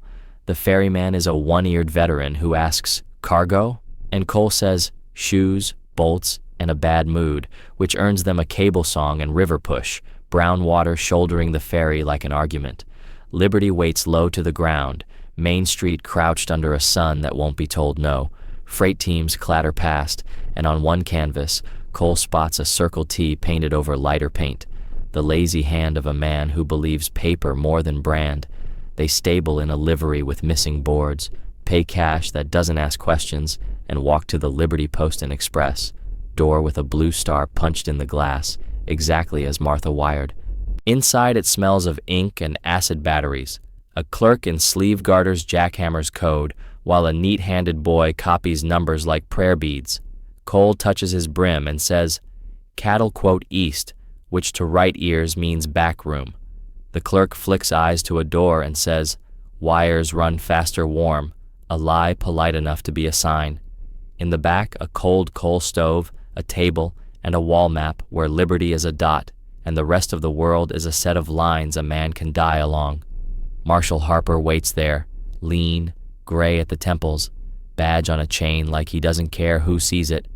2 deputies with the calm of fence posts, he says, Hart, then Ms. Nantan, with the care of a man who prefers getting one thing right to saying 3 things wrong, and after one breath he says, you brought something. Isaiah's brace is under nail sacks, and Harper's Smith deputy has it open clean in minutes, weld peeled like a book spine, the ledger and map sliding into daylight with the weight of hours nobody paid for. Harper reads with a knuckle on ink, slow, not asking until he knows, then says, Hargrove's hand, Circle T cadence. You'll both testify? To Ayanna first, who says, in Austin or a ditch, whichever the truth can live in, and to Cole, who says, if a nail fits a wall, hang it. And Harper nods once like a judge who carries his own pen, reaches for the sounder to summon a federal courier, and the wire speaks first from the front. Riders, badge, second badge, freight men. The clerk's next click isn't code so much as warning. Trap. Harper's jaw sets. A deputy ghosts to the back seam, the other to a slit in the wall. Ayanna has the map rolled and tied. Cole settles the Spencer under the canvas coat so it reads, sore shoulder, not gun. The front door opens with that slow that starves a room of air, and Sheriff Gage Thornton comes in polite as a sermon, white hat scuffed tasteful, vest that used to be a finer cow, voice oiled, eyes that take inventory. 3 men fan, cross makes 4, anger wearing boots. Marshal, Gage says, false claims upriver, forged maps, vigilantes with a taste for fire, and Harper says, you're late, like weather. You're standing in my warrant space, he adds, and men like Gage never like learning where they're standing. I'll wait outside. Gage smiles when told papers are federal and the young woman is under protection, which is a threat dressed as patience.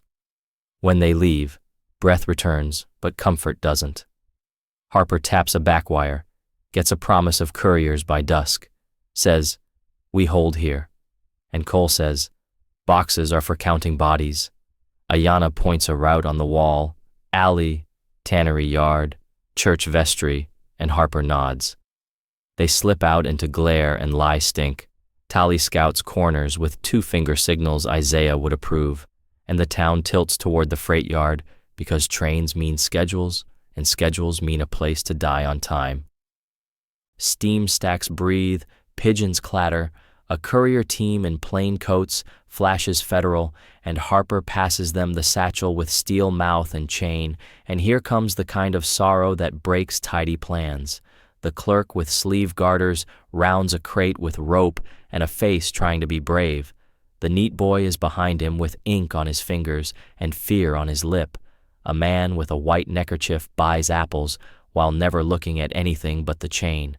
Hand over moved, north spur, the clerk says, and routines almost nod them right into a grave, but Ayanna hears the pause a liar needs to finish and says, "No," exactly like you tell a dog before it bites. Cole catches the rope wrist, the clerk blurts, "They have my sister," and Cross's shot takes him where love lives. The boy screams, apples roll like dice. Ayanna cuts down the neckerchief man, and Harper's "hold" lands between iron and heat as the yard becomes a book-catching fire. Gage walks through the spark haze calm as Sunday, gun low, grin soft and deadly. "Give me the satchel and I give you a day," he tells Harper, who says, "It isn't yours," and Cole says, Gage, to tilt the hymn his way, fires and punches a hole through a fine coat where some men wear honor. Cross ghosts along boxcars toward the courier, lifts at the wrong back, and Ayanna moves before thinking. 2 shots, one cracks glass, one scrapes Cross's ear red. He swings on her, and Cole turns his barrel for him with a round in the shoulder. Cross's return goes wild and finds Cole instead, a nail of heat in his side that steals taste and time. Ayanna hauls him by the belt. "Stay with me," she breathes. "Not dying here." And he answers, "Wasn't the plan." While Harper's men sweep the flanks, the courier dives under couplers and comes up on the far side with the chain still across his chest. Whistle screams like something being born. Pistons talk fast. Smoke scours the sun. Gage sees steel leaving and chooses street over court, snaps, "Pull out," and his men vanish into alleys like wolves into brush. Cross last, pointing 2 fingers from his eyes to Cole's like a child's curse. The neat boy kneels on a body that won't choose again, whispers a name no record will save. Harper kneels too and says, "We'll find her," to a family he's never met, and the boy nods because some lies are mercies you can't afford to check. Ayanna drags Cole into shade, tears cloth, says "through and through," packs whiskey and linen into the hole while his face goes slate and back again. "Hold," she says, sets his palm on the knot. "Let go and I break your ribs," and he tries a smile and the pain takes it. "Deming, then Austin," Harper tells the wire, "under cavalry if I can steal them." And to Cole and Ayanna, "You're under my colors whether you asked or not." "We didn't," she says. "Good. Keeps them guessing," he says. "He'll come on the road," Cole grinds. "Bridge, canyon, or church door," Harper answers. "I like the last. He won't." And he points them toward St. Agnes. They move through laundry alleys where surrender flags hang because wash day doesn't care about war. A woman upstairs sets a baby down careful and crosses herself for strangers. Bells strike the hour that says a meeting should have ended already. The priest at St. Agnes is young and looks older, broom like a staff in his hand. "Law?" he asks. "For once," Harper says, and the man opens the vestry that smells of beeswax and old paper and says, "Then this room prays for you," and shuts the door. Ayanna cleans again, binds again, breathes steady so he can borrow it. Tally stands guard with the revolver Isaiah gave him, and the tin tucked under his arm like a heart. Outside, the town pretends nothing happened, and then pretends it did. Wheels turn, pigeons settle, a new clerk sits at a key, wondering why the wire feels heavier, and somewhere Thornton writes a different account for men who buy facts in bulk. Inside, Harper spreads the copied codes and pins the roots with tacks. Courier hits Deming by night, he says, and Austin in 5 if no one tries to change the map. His deputy sketches posts they'll need: 8 men, 2 at each door, horses under shadow, bell rope cut so panic doesn't come early. He'll test the door, Ayanna says. He'll test me, Cole adds, and Harper says, let him test iron, glancing at the brace now empty but faithful. Dusk lays copper on the pews. The priest brings water and a line from a book about truth walking. Even when roads are bad, nobody argues. Tali slips to the side porch, watches street lamps blink one by one, watches Cross's blood thread dry on the plank that leads toward the freight yard, watches a shadow stop and leave a chalk mark on a railhead, an arrow and a crossbar, a sign some gangs use for easy pickings and some for ambush. He rubs it out with his heel, comes back with eyes older. They'll try the telegraph again, Ayanna says, and Harper nods. We own the back key now. Then to Cole, softer. You shot clean, but next time you shoot to live. I did, Cole says. That's why I'm here. And Ayanna's mouth quirks, because the old man still has teeth. Night gathers without rain. A windog runs the street and loses interest. The wire ticks like a small hard heart, and then goes quiet, too quiet. Footsteps scrape, stop, scrape, stop. A hinge breathes. The priest's hand tightens on the broom. Harper lifts 2 fingers, and every man breathes shallower. The latch lifts a 1/4 inch and settles back like a cat deciding which mouse it wants. Not tonight, Harper says, to the door, to Gage wherever he sits counting, to the town that thinks law is a room and not a road.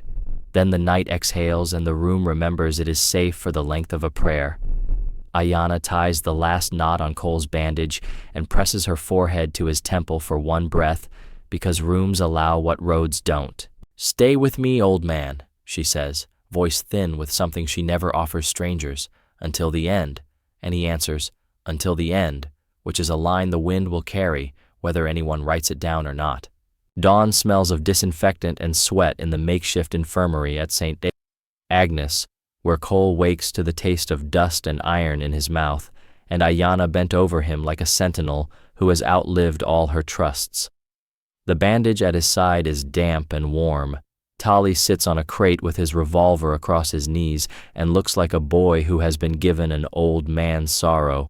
Martha moves through the vestry with the efficiency of someone who has learned to make medicine out of what the world throws away: whiskey for cleaning, sage for swelling, linen for pressure. And Isaiah, who limped in before dawn carrying a crate of tools and the smell of burnt oil under his coat, stands by the window watching light lift the dust as if he expects it to spell out the rest of their lives and be done with it. Cole tries to smile, and the pain reminds him he isn't owed that pleasure. He coughs, and Ayanna's hand is on his wrist, like a promise. You slow, she says, voice small. Too stubborn to quit before you learn the right hurt. He swallows, answers in a cracked thing that might be humor. Took lessons.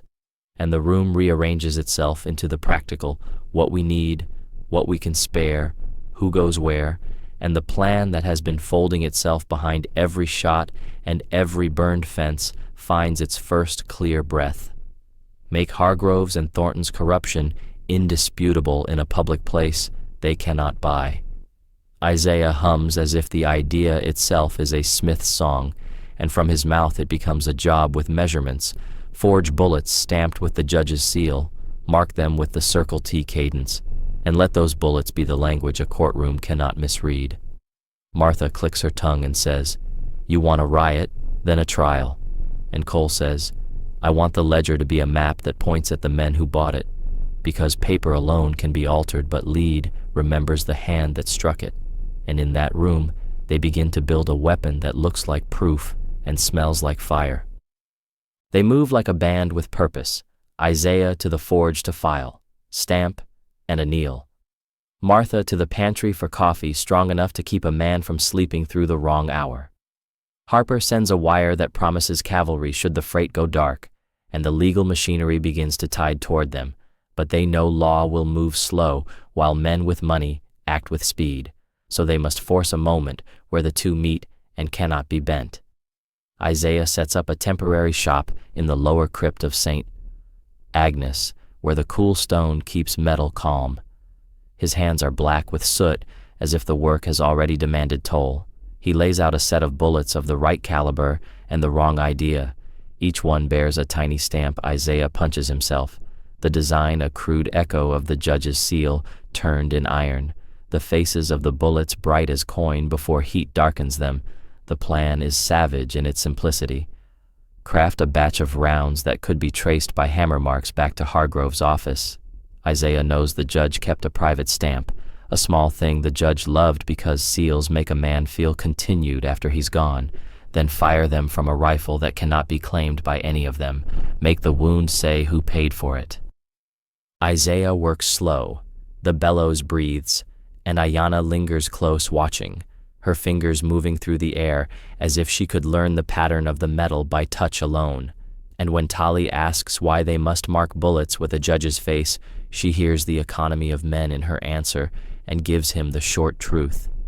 Because paper lies to a man who likes money, lead does not.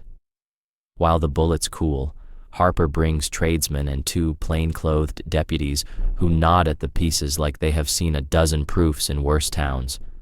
Marshal Harper himself sits sober and far less theatrical than when he offers threats, his face a map of places that have cost him sleep. "We don't want blood," he says, "but we need undeniable cause. If Thornton calls for court, we'll have a county that can't buy the silence." Cole tastes the weight of the promise and feels the iron in his palm as if it were a second pulse. They must also bait Thornton, draw him into a place where the evidence and the law overlap. Martha argues the moral side, the damage to innocence if anything goes wild. Isaiah argues the practical, set the bait where witnesses can see and men who buy truth would be forced to answer. Ayanna draws the map with charcoal across a pew. A stage transfer at the old river bend where the ferry used to dock, not the Liberty Ferry, but the narrow, shallow crossing the county ignores now because it is slow. Thornton will prefer the river route because he believes hunters like the quiet of a place no one measures, and he knows how to make a panic that smells like riots, so men will give him cover. They decide to send a letter, a provocation disguised as greed. Martha's hands write the note with the same blunt script she uses to tally grain. A forged telegraph delivery request indicating a change of custody for a satchel containing Circle T manifests, and a note that promises cash in hand if the handover waits until dusk at the old river bend. The telegraph will be short and clean and passable, the kind of sentence that makes a man think he's been consulted rather than trapped. Harper sends the wire through his own channels, but delays the courier publicly, making it look like an administrative snafu while the telegraph hums its lie into the county wires. The trick is timing. Isaiah will have finished the stamped bullets. They will hide them inside the wagon brace again, this time a false brace to be opened publicly when Hargrove or Thornton or both demand to see papers. The bullets will be discovered by a marshal and photographed by a federal photographer Harper insists on bringing, so the story becomes both blood and images and cannot be bought by a judge's ledger. The night before, Ayanna walks the river bend alone, red scarf folded black side out against her palm, listening to the creek gossip about rocks and reading the bank like a ledger. She finds a place where driftwood shapes a partial shelter, sets a small fire, and thinks through contingencies. If Thornton brings only his teeth, they will snag him with the forged telegraph and a visible exchange. If he brings Hargrove, the judge will appear with a paper and a smile, and they will open the brace, and the bullet stamped with his seal will be proof the judge's hand ran from ledger to lead. If the law moves slowly, Harper's men will have photographs and a witness list and a courier in custody. If Thornton brings guns big enough to bury the river, they will have marshals who answer to a federal word and towns who will wake up. She rehearses the shots in the dark like prayers. At the forge, Isaiah hums a song that is half prayer and half instruction. Sparks fly as he stamps one bullet, then another, until the pile of stamped rounds looks like a small church of lead, and when he anneals them, the metal shifts color like a throat clearing. Martha inks a letter and sends it through a chain of hands the way you send a secret when you don't trust the post. Harper flags the courier to move slow, to take the bait at dusk, and meanwhile he positions 2 scouts under the river lip in coats that aren't official, men who know how to hold a shot and how to hold their breath until ordered. Cole rides the route by day to leave obvious sign that a satchel will be there, broken brush, a dropped bootlace, a trail of mule dung, things a man like Thornton thinks will guarantee his men's confidence. At night they smudge and double the tracks to confuse the latter's trackers, Isaiah teaching Tali how to flip a boot heel to lie about the weight of a hoof. The smallest parts of their plan require the largest faith. That a judge will choose to be seen because he believes reputation is stronger than truth. That Marshal Harper will not be tempted by a crooked ledger even for a day's profit. That Cole will not die before he makes a testimony that matters. Dawn of the action hour, they lace the satchel with the welded ledger copy and the map and slide it into a public face, an unlocked wagon brace left purposely visible, while the real brace with the forged rounds rides in another wagon further down the bank. The courier arrives on time because a telegraph told him to, and because men who move in the dark think they've outsmarted daylight.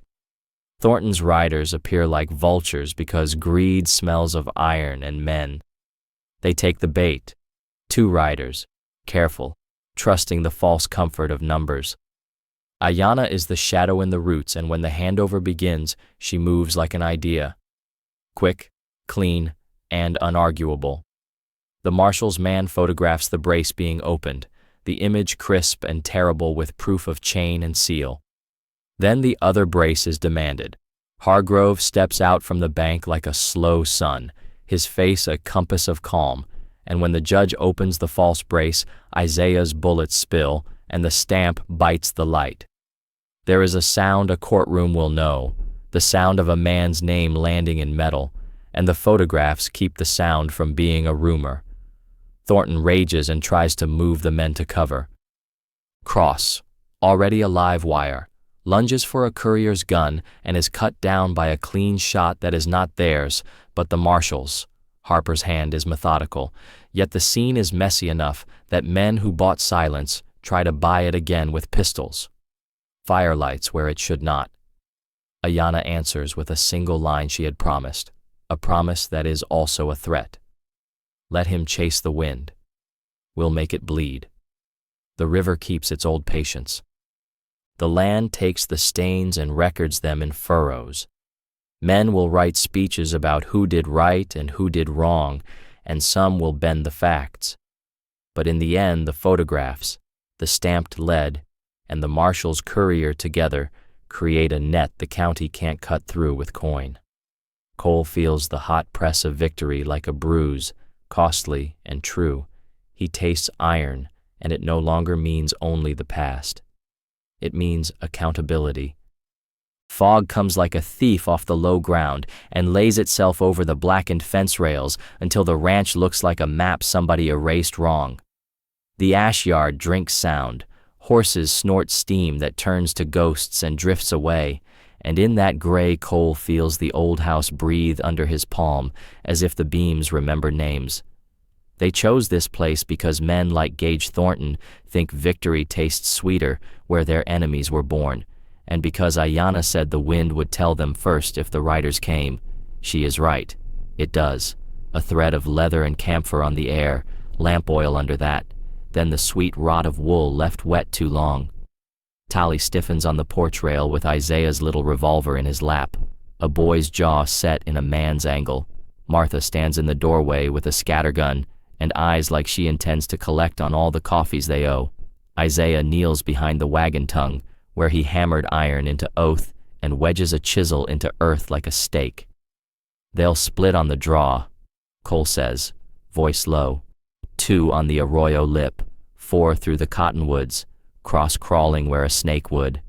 And Ayanna answers, and Thornton where everyone can see him, then ties the red scarf over her braid, black side out, because the morning wants to steal color.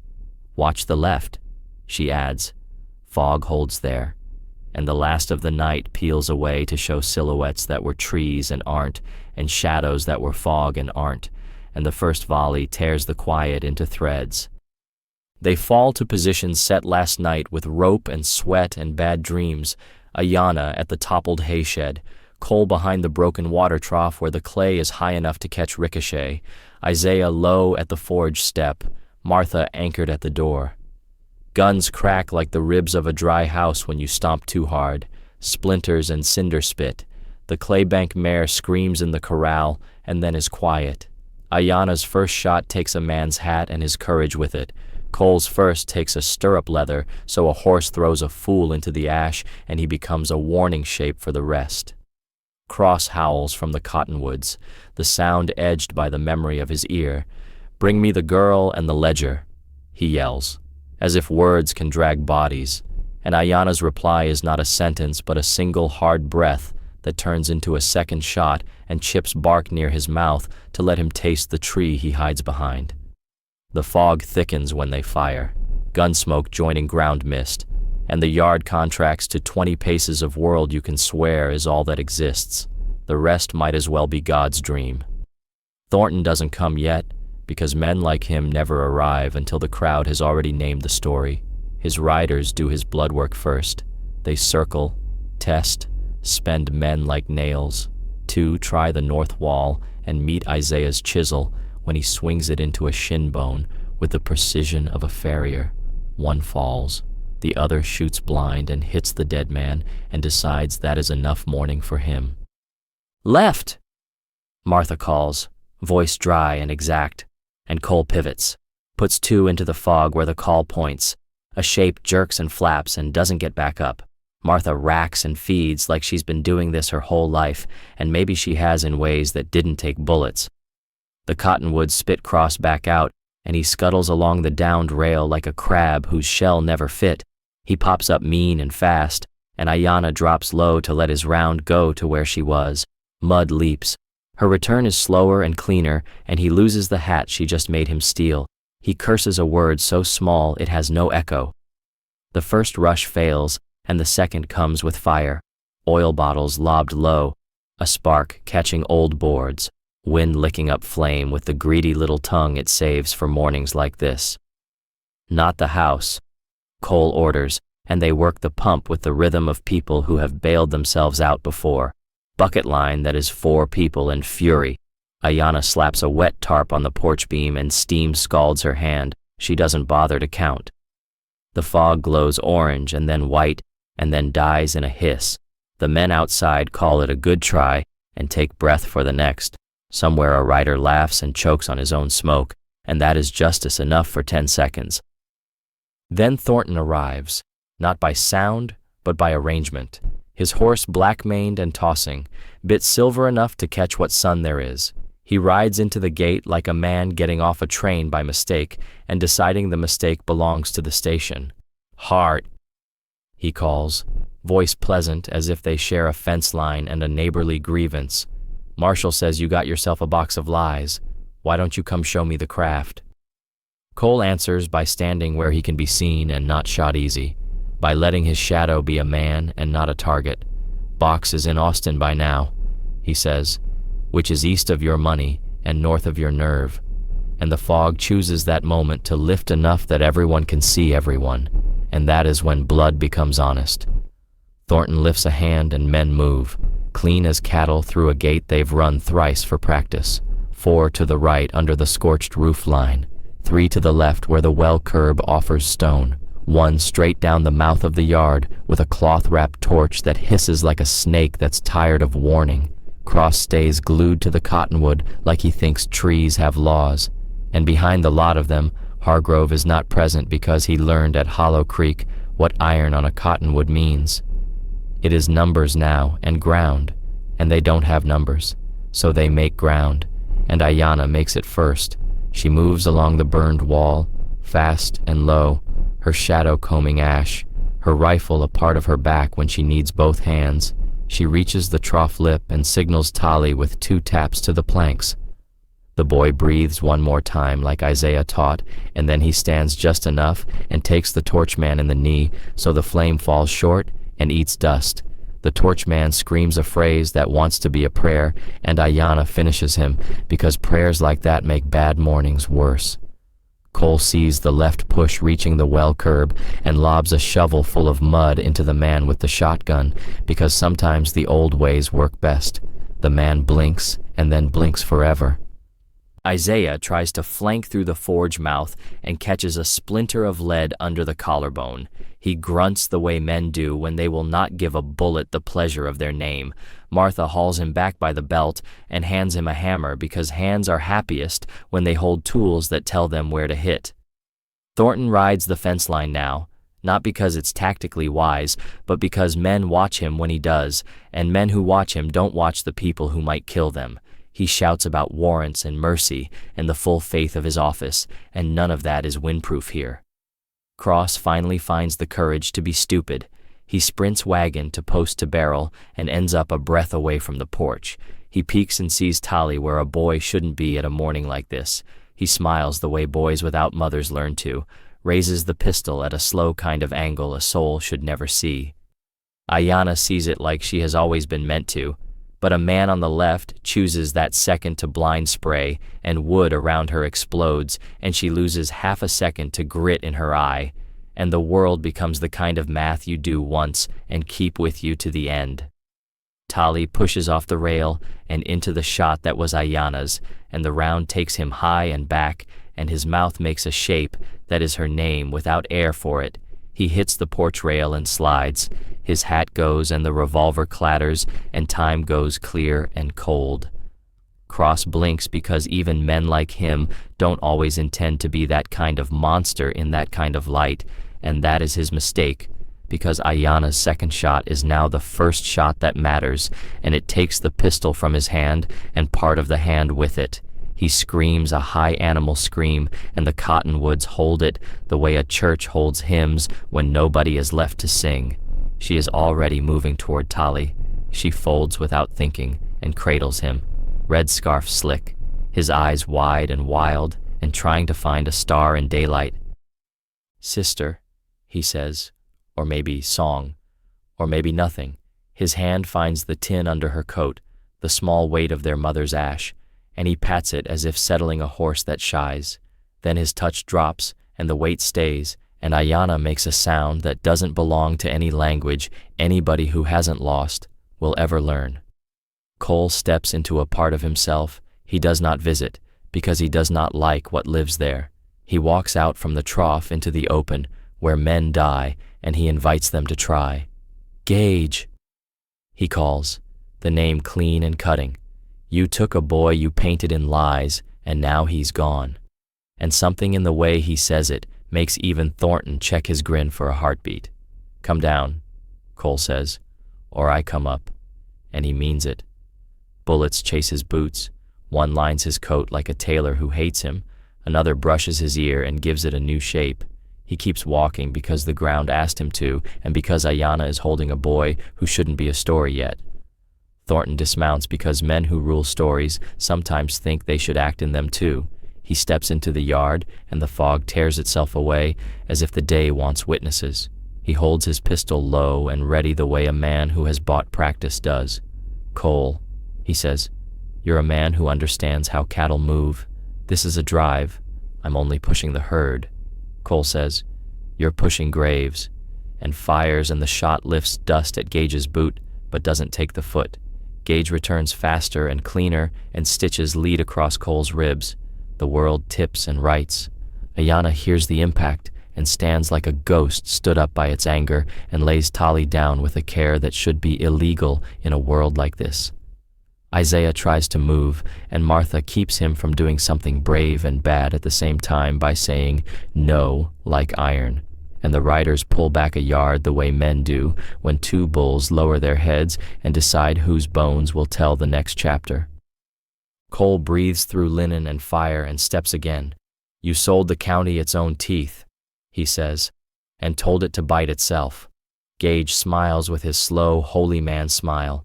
Truth belongs to men who can keep it, he says, and then Ayanna is there on Cole's flank. Not behind, never behind, with a rifle that looks too small for the noise it makes.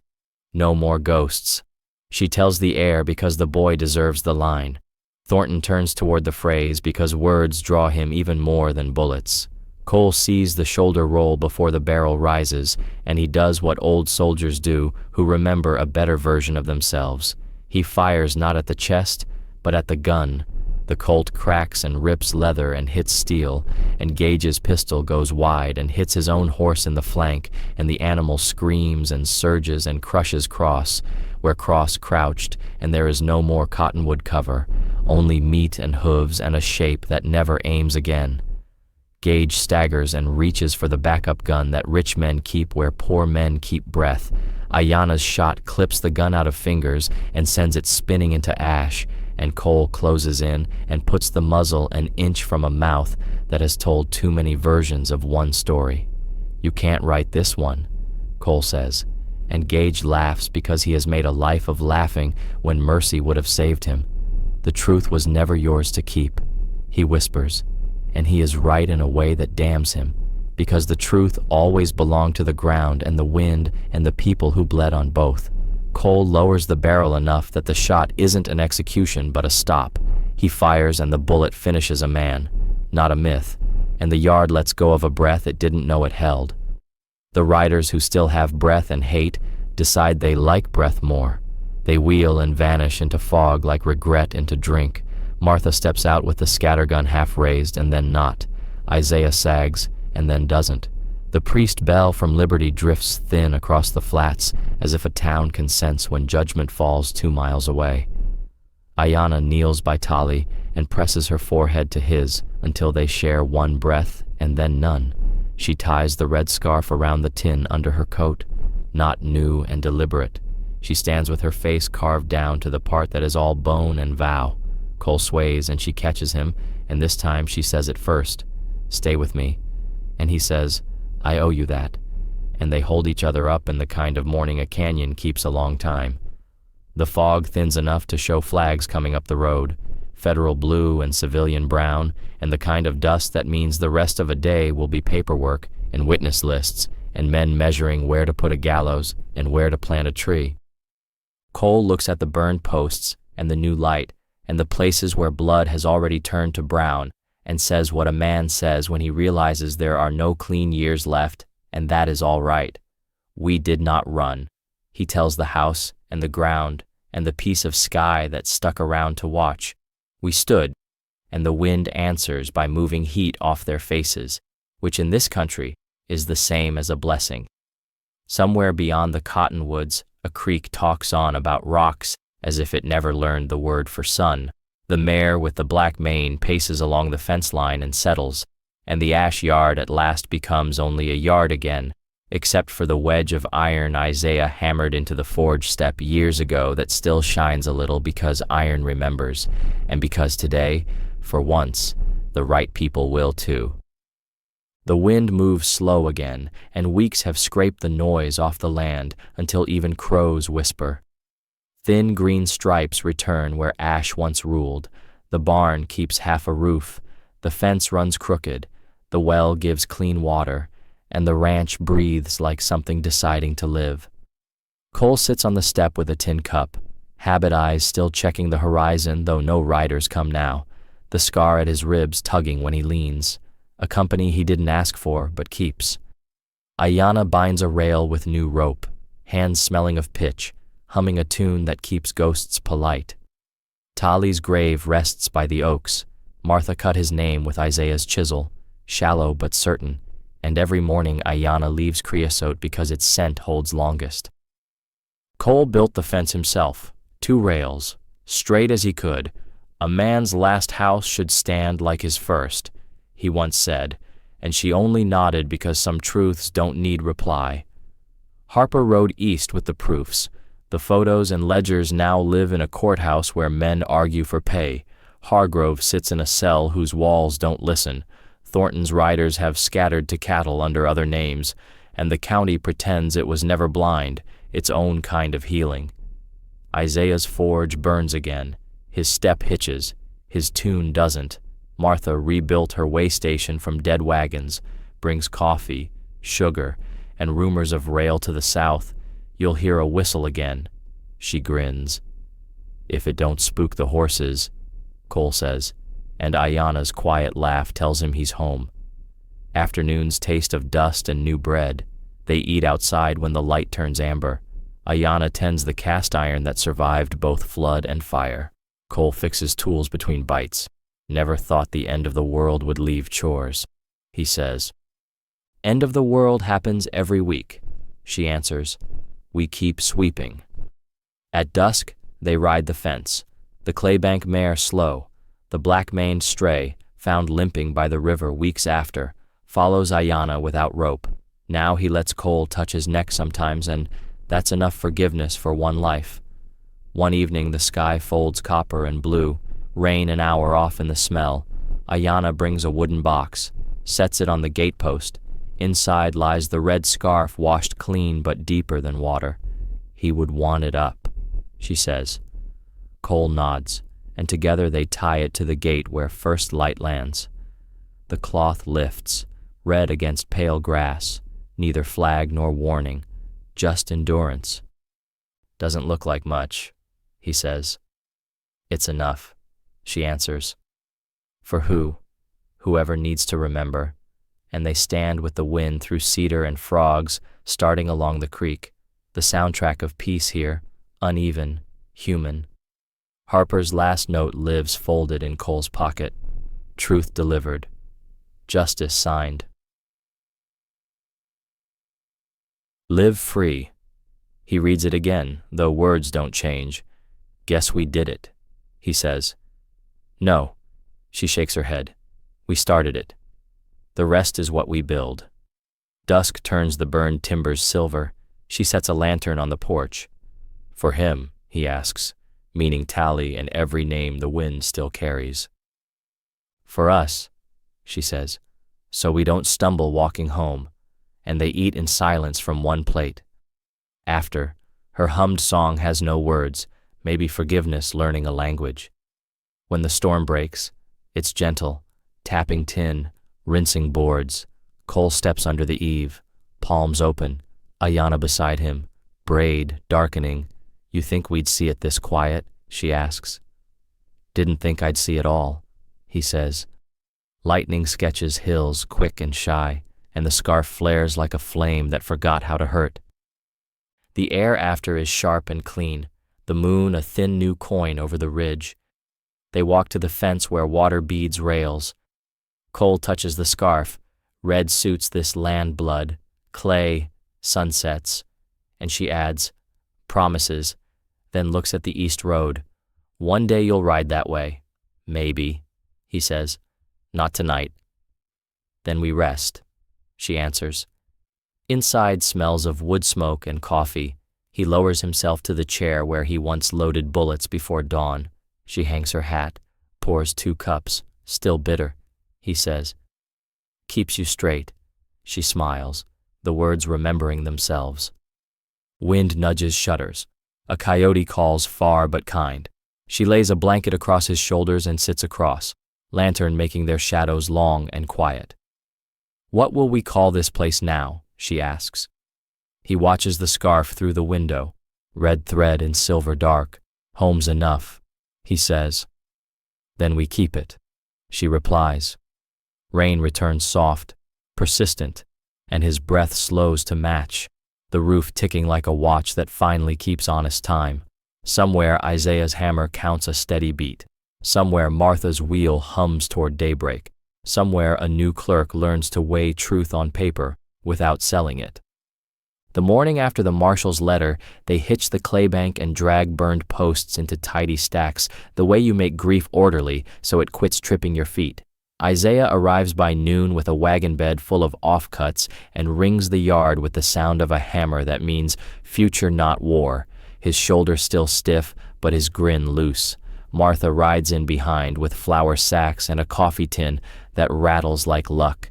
She eyes the new plank at the gate, taps it with a knuckle. Wind keeps its word. She reads, "So do you two." And Cole answers, "Trying." And she says, "Then keep trying louder," leaving 3 letters from towns that used to look away and now pretend they didn't. Small requests that stitch a county back together. Ironwork needed, beans to be bought, fence to be traded. Ayanna plants a young cottonwood near Tolly's rails, thin but stubborn green. She packs soil with both hands, palms black, the scarf flashing at the gate each time wind rolls through. Isaiah files smooth a horseshoe and stamps a tiny star. "Hang it so it remembers him without catching rain," he says. She nails it to the inside of the fence facing home because luck should look inward first. Cole adds a rail he hadn't planned and doesn't explain, as if work could be a second name for love. Afternoons settle into a rhythm that doesn't ask permission. He sharpens chisels. She mends tack. They pause to watch hawks stitch circles over the far ridge. When heat eases, they put seed in shallow furrows along the garden fence. She shows him where to lay squash and where to leave stones so water remembers to stop. He shows her how frost rides down the draw in autumn and how to read its fingers on grass, small trades of knowledge that taste like bread. Sometimes travelers pause at the gate, freighters, drifters, a widow with 2 boys and a mule that drinks like a preacher on payday. Each looks at the red cloth and asks the same question with different eyes. Ayanna answers with water and directions and no explanations. A few ask for work, and Cole gives them fence line and a fair count. One evening, a man with a faded Circle T burned faint on his boot heel stands too long, then says he's sorry to no one particular. Ayanna studies his hands, what they held and what they dropped, then points him at a stretch of sagging wire. "Go fix something." He does, and when he leaves, he tips his hat at the scarf and doesn't meet her eyes, which is its own kind of learning. In the blue hour, she and Cole lead the black-maned horse to water. The animal dips, blows, and then rests its chin on the rail like it has decided to stay. "We owe him a name," she says. "Names are dangerous." Cole answers, "They make you stay." She smiles. "Then we risk one," and calls him River because he left and came back different and carries both truths without choosing. That night, wet sage rides up from the south without rain, and the sky turns the color of copper hammered thin. Isaiah pulls a small stamp he cut from tool steel, the same crooked judge's seal he used on bullets that told on their maker, considers it over the porch rail, then shakes his head. "Let this place stay clean," he says. "Some iron doesn't need a mark to remember its promise." Martha flips open the scattergun, checks the empties, props it by the door. "I'll swap this for a broom if you keep the road quiet," Ayanna answers. "We're trying," and Martha nods at the scarf. "I can tell," then rides away into a dusk that smells like supper. Full dark folds, and they light one lantern and talk about nothing. Whether wolves come down when snow crusts, whether trout hold after flood, whether the new roof should pitch steeper so water learns to behave. Small talk that is actually a blueprint for staying. Cole pins Harper's note straighter by the window because it keeps leaning the way righteous things do. Ayanna nudges his chair a finger's width so he can see the gate without twisting ribs, a choreography nobody taught. Nights come easier, not dishonest. There are hours she sits at the window and listens for a voice that won't cross the fence, and hours he steps onto the porch and counts the boards like prayers. Sometimes she finds him there, and they speak. Sometimes he finds her there, and they don't. He says the names he signed wrong. She says the names she owes right. And between those recitations, the wind learns a way through the yard that doesn't unsettle horses anymore. By and by, the first frost throws lace over the trough, and the garden goes iron brittle. They haul feed and stack it tight, mend blankets, oil leather. River wears his winter coat like a small storm. One morning, a skein of geese writes an arrow south, and Cole says, "That's your map if you want it." And Ayanna taps the gatepost where the red cloth breathes. I have one. He nods, because a gate can be a compass if you let it. On a day the sky threatens snow, and then thinks better of it, a courier dusts up the road with a federal bag and a grin too new for his face. He hands a final folded page stamped neat, Hargrove convicted on counts 1 through 6, sentence committed. Attached, in Harper's square hand, a tiny sketch of a cottonwood with a wedge of iron and 4 words, iron remembers. So do we. Ayanna reads it twice, smiles once, and slips the page under the nail beside the first note, so the lies that tried to own the county are bracketed by truths that refuse to be sold. Winter takes a seat and decides to stay. They add a 3rd rail to the grave fence and set a flat stone nearby where sun can warm it. She sits there mornings with coffee. He sits there evenings with a whetstone. Neither tells the other what they hear when the wind goes low. Some music belongs to each alone. Then, one more time, because ceremony is not always a church, they walk to the gate near dusk, the scarf moving like breath and the plank reading what it reads, the road empty of enemies and full of distance. Cole lays his palm on the post. Ayanna tightens the knot. The wind runs down the draw, cool and harmless, and lifts the red just enough to show a glint of gold under it before letting it settle back to red. And that is the whole thing, a land keeping its color, 2 people keeping their word, a promise that does not need to be louder than the breeze to last.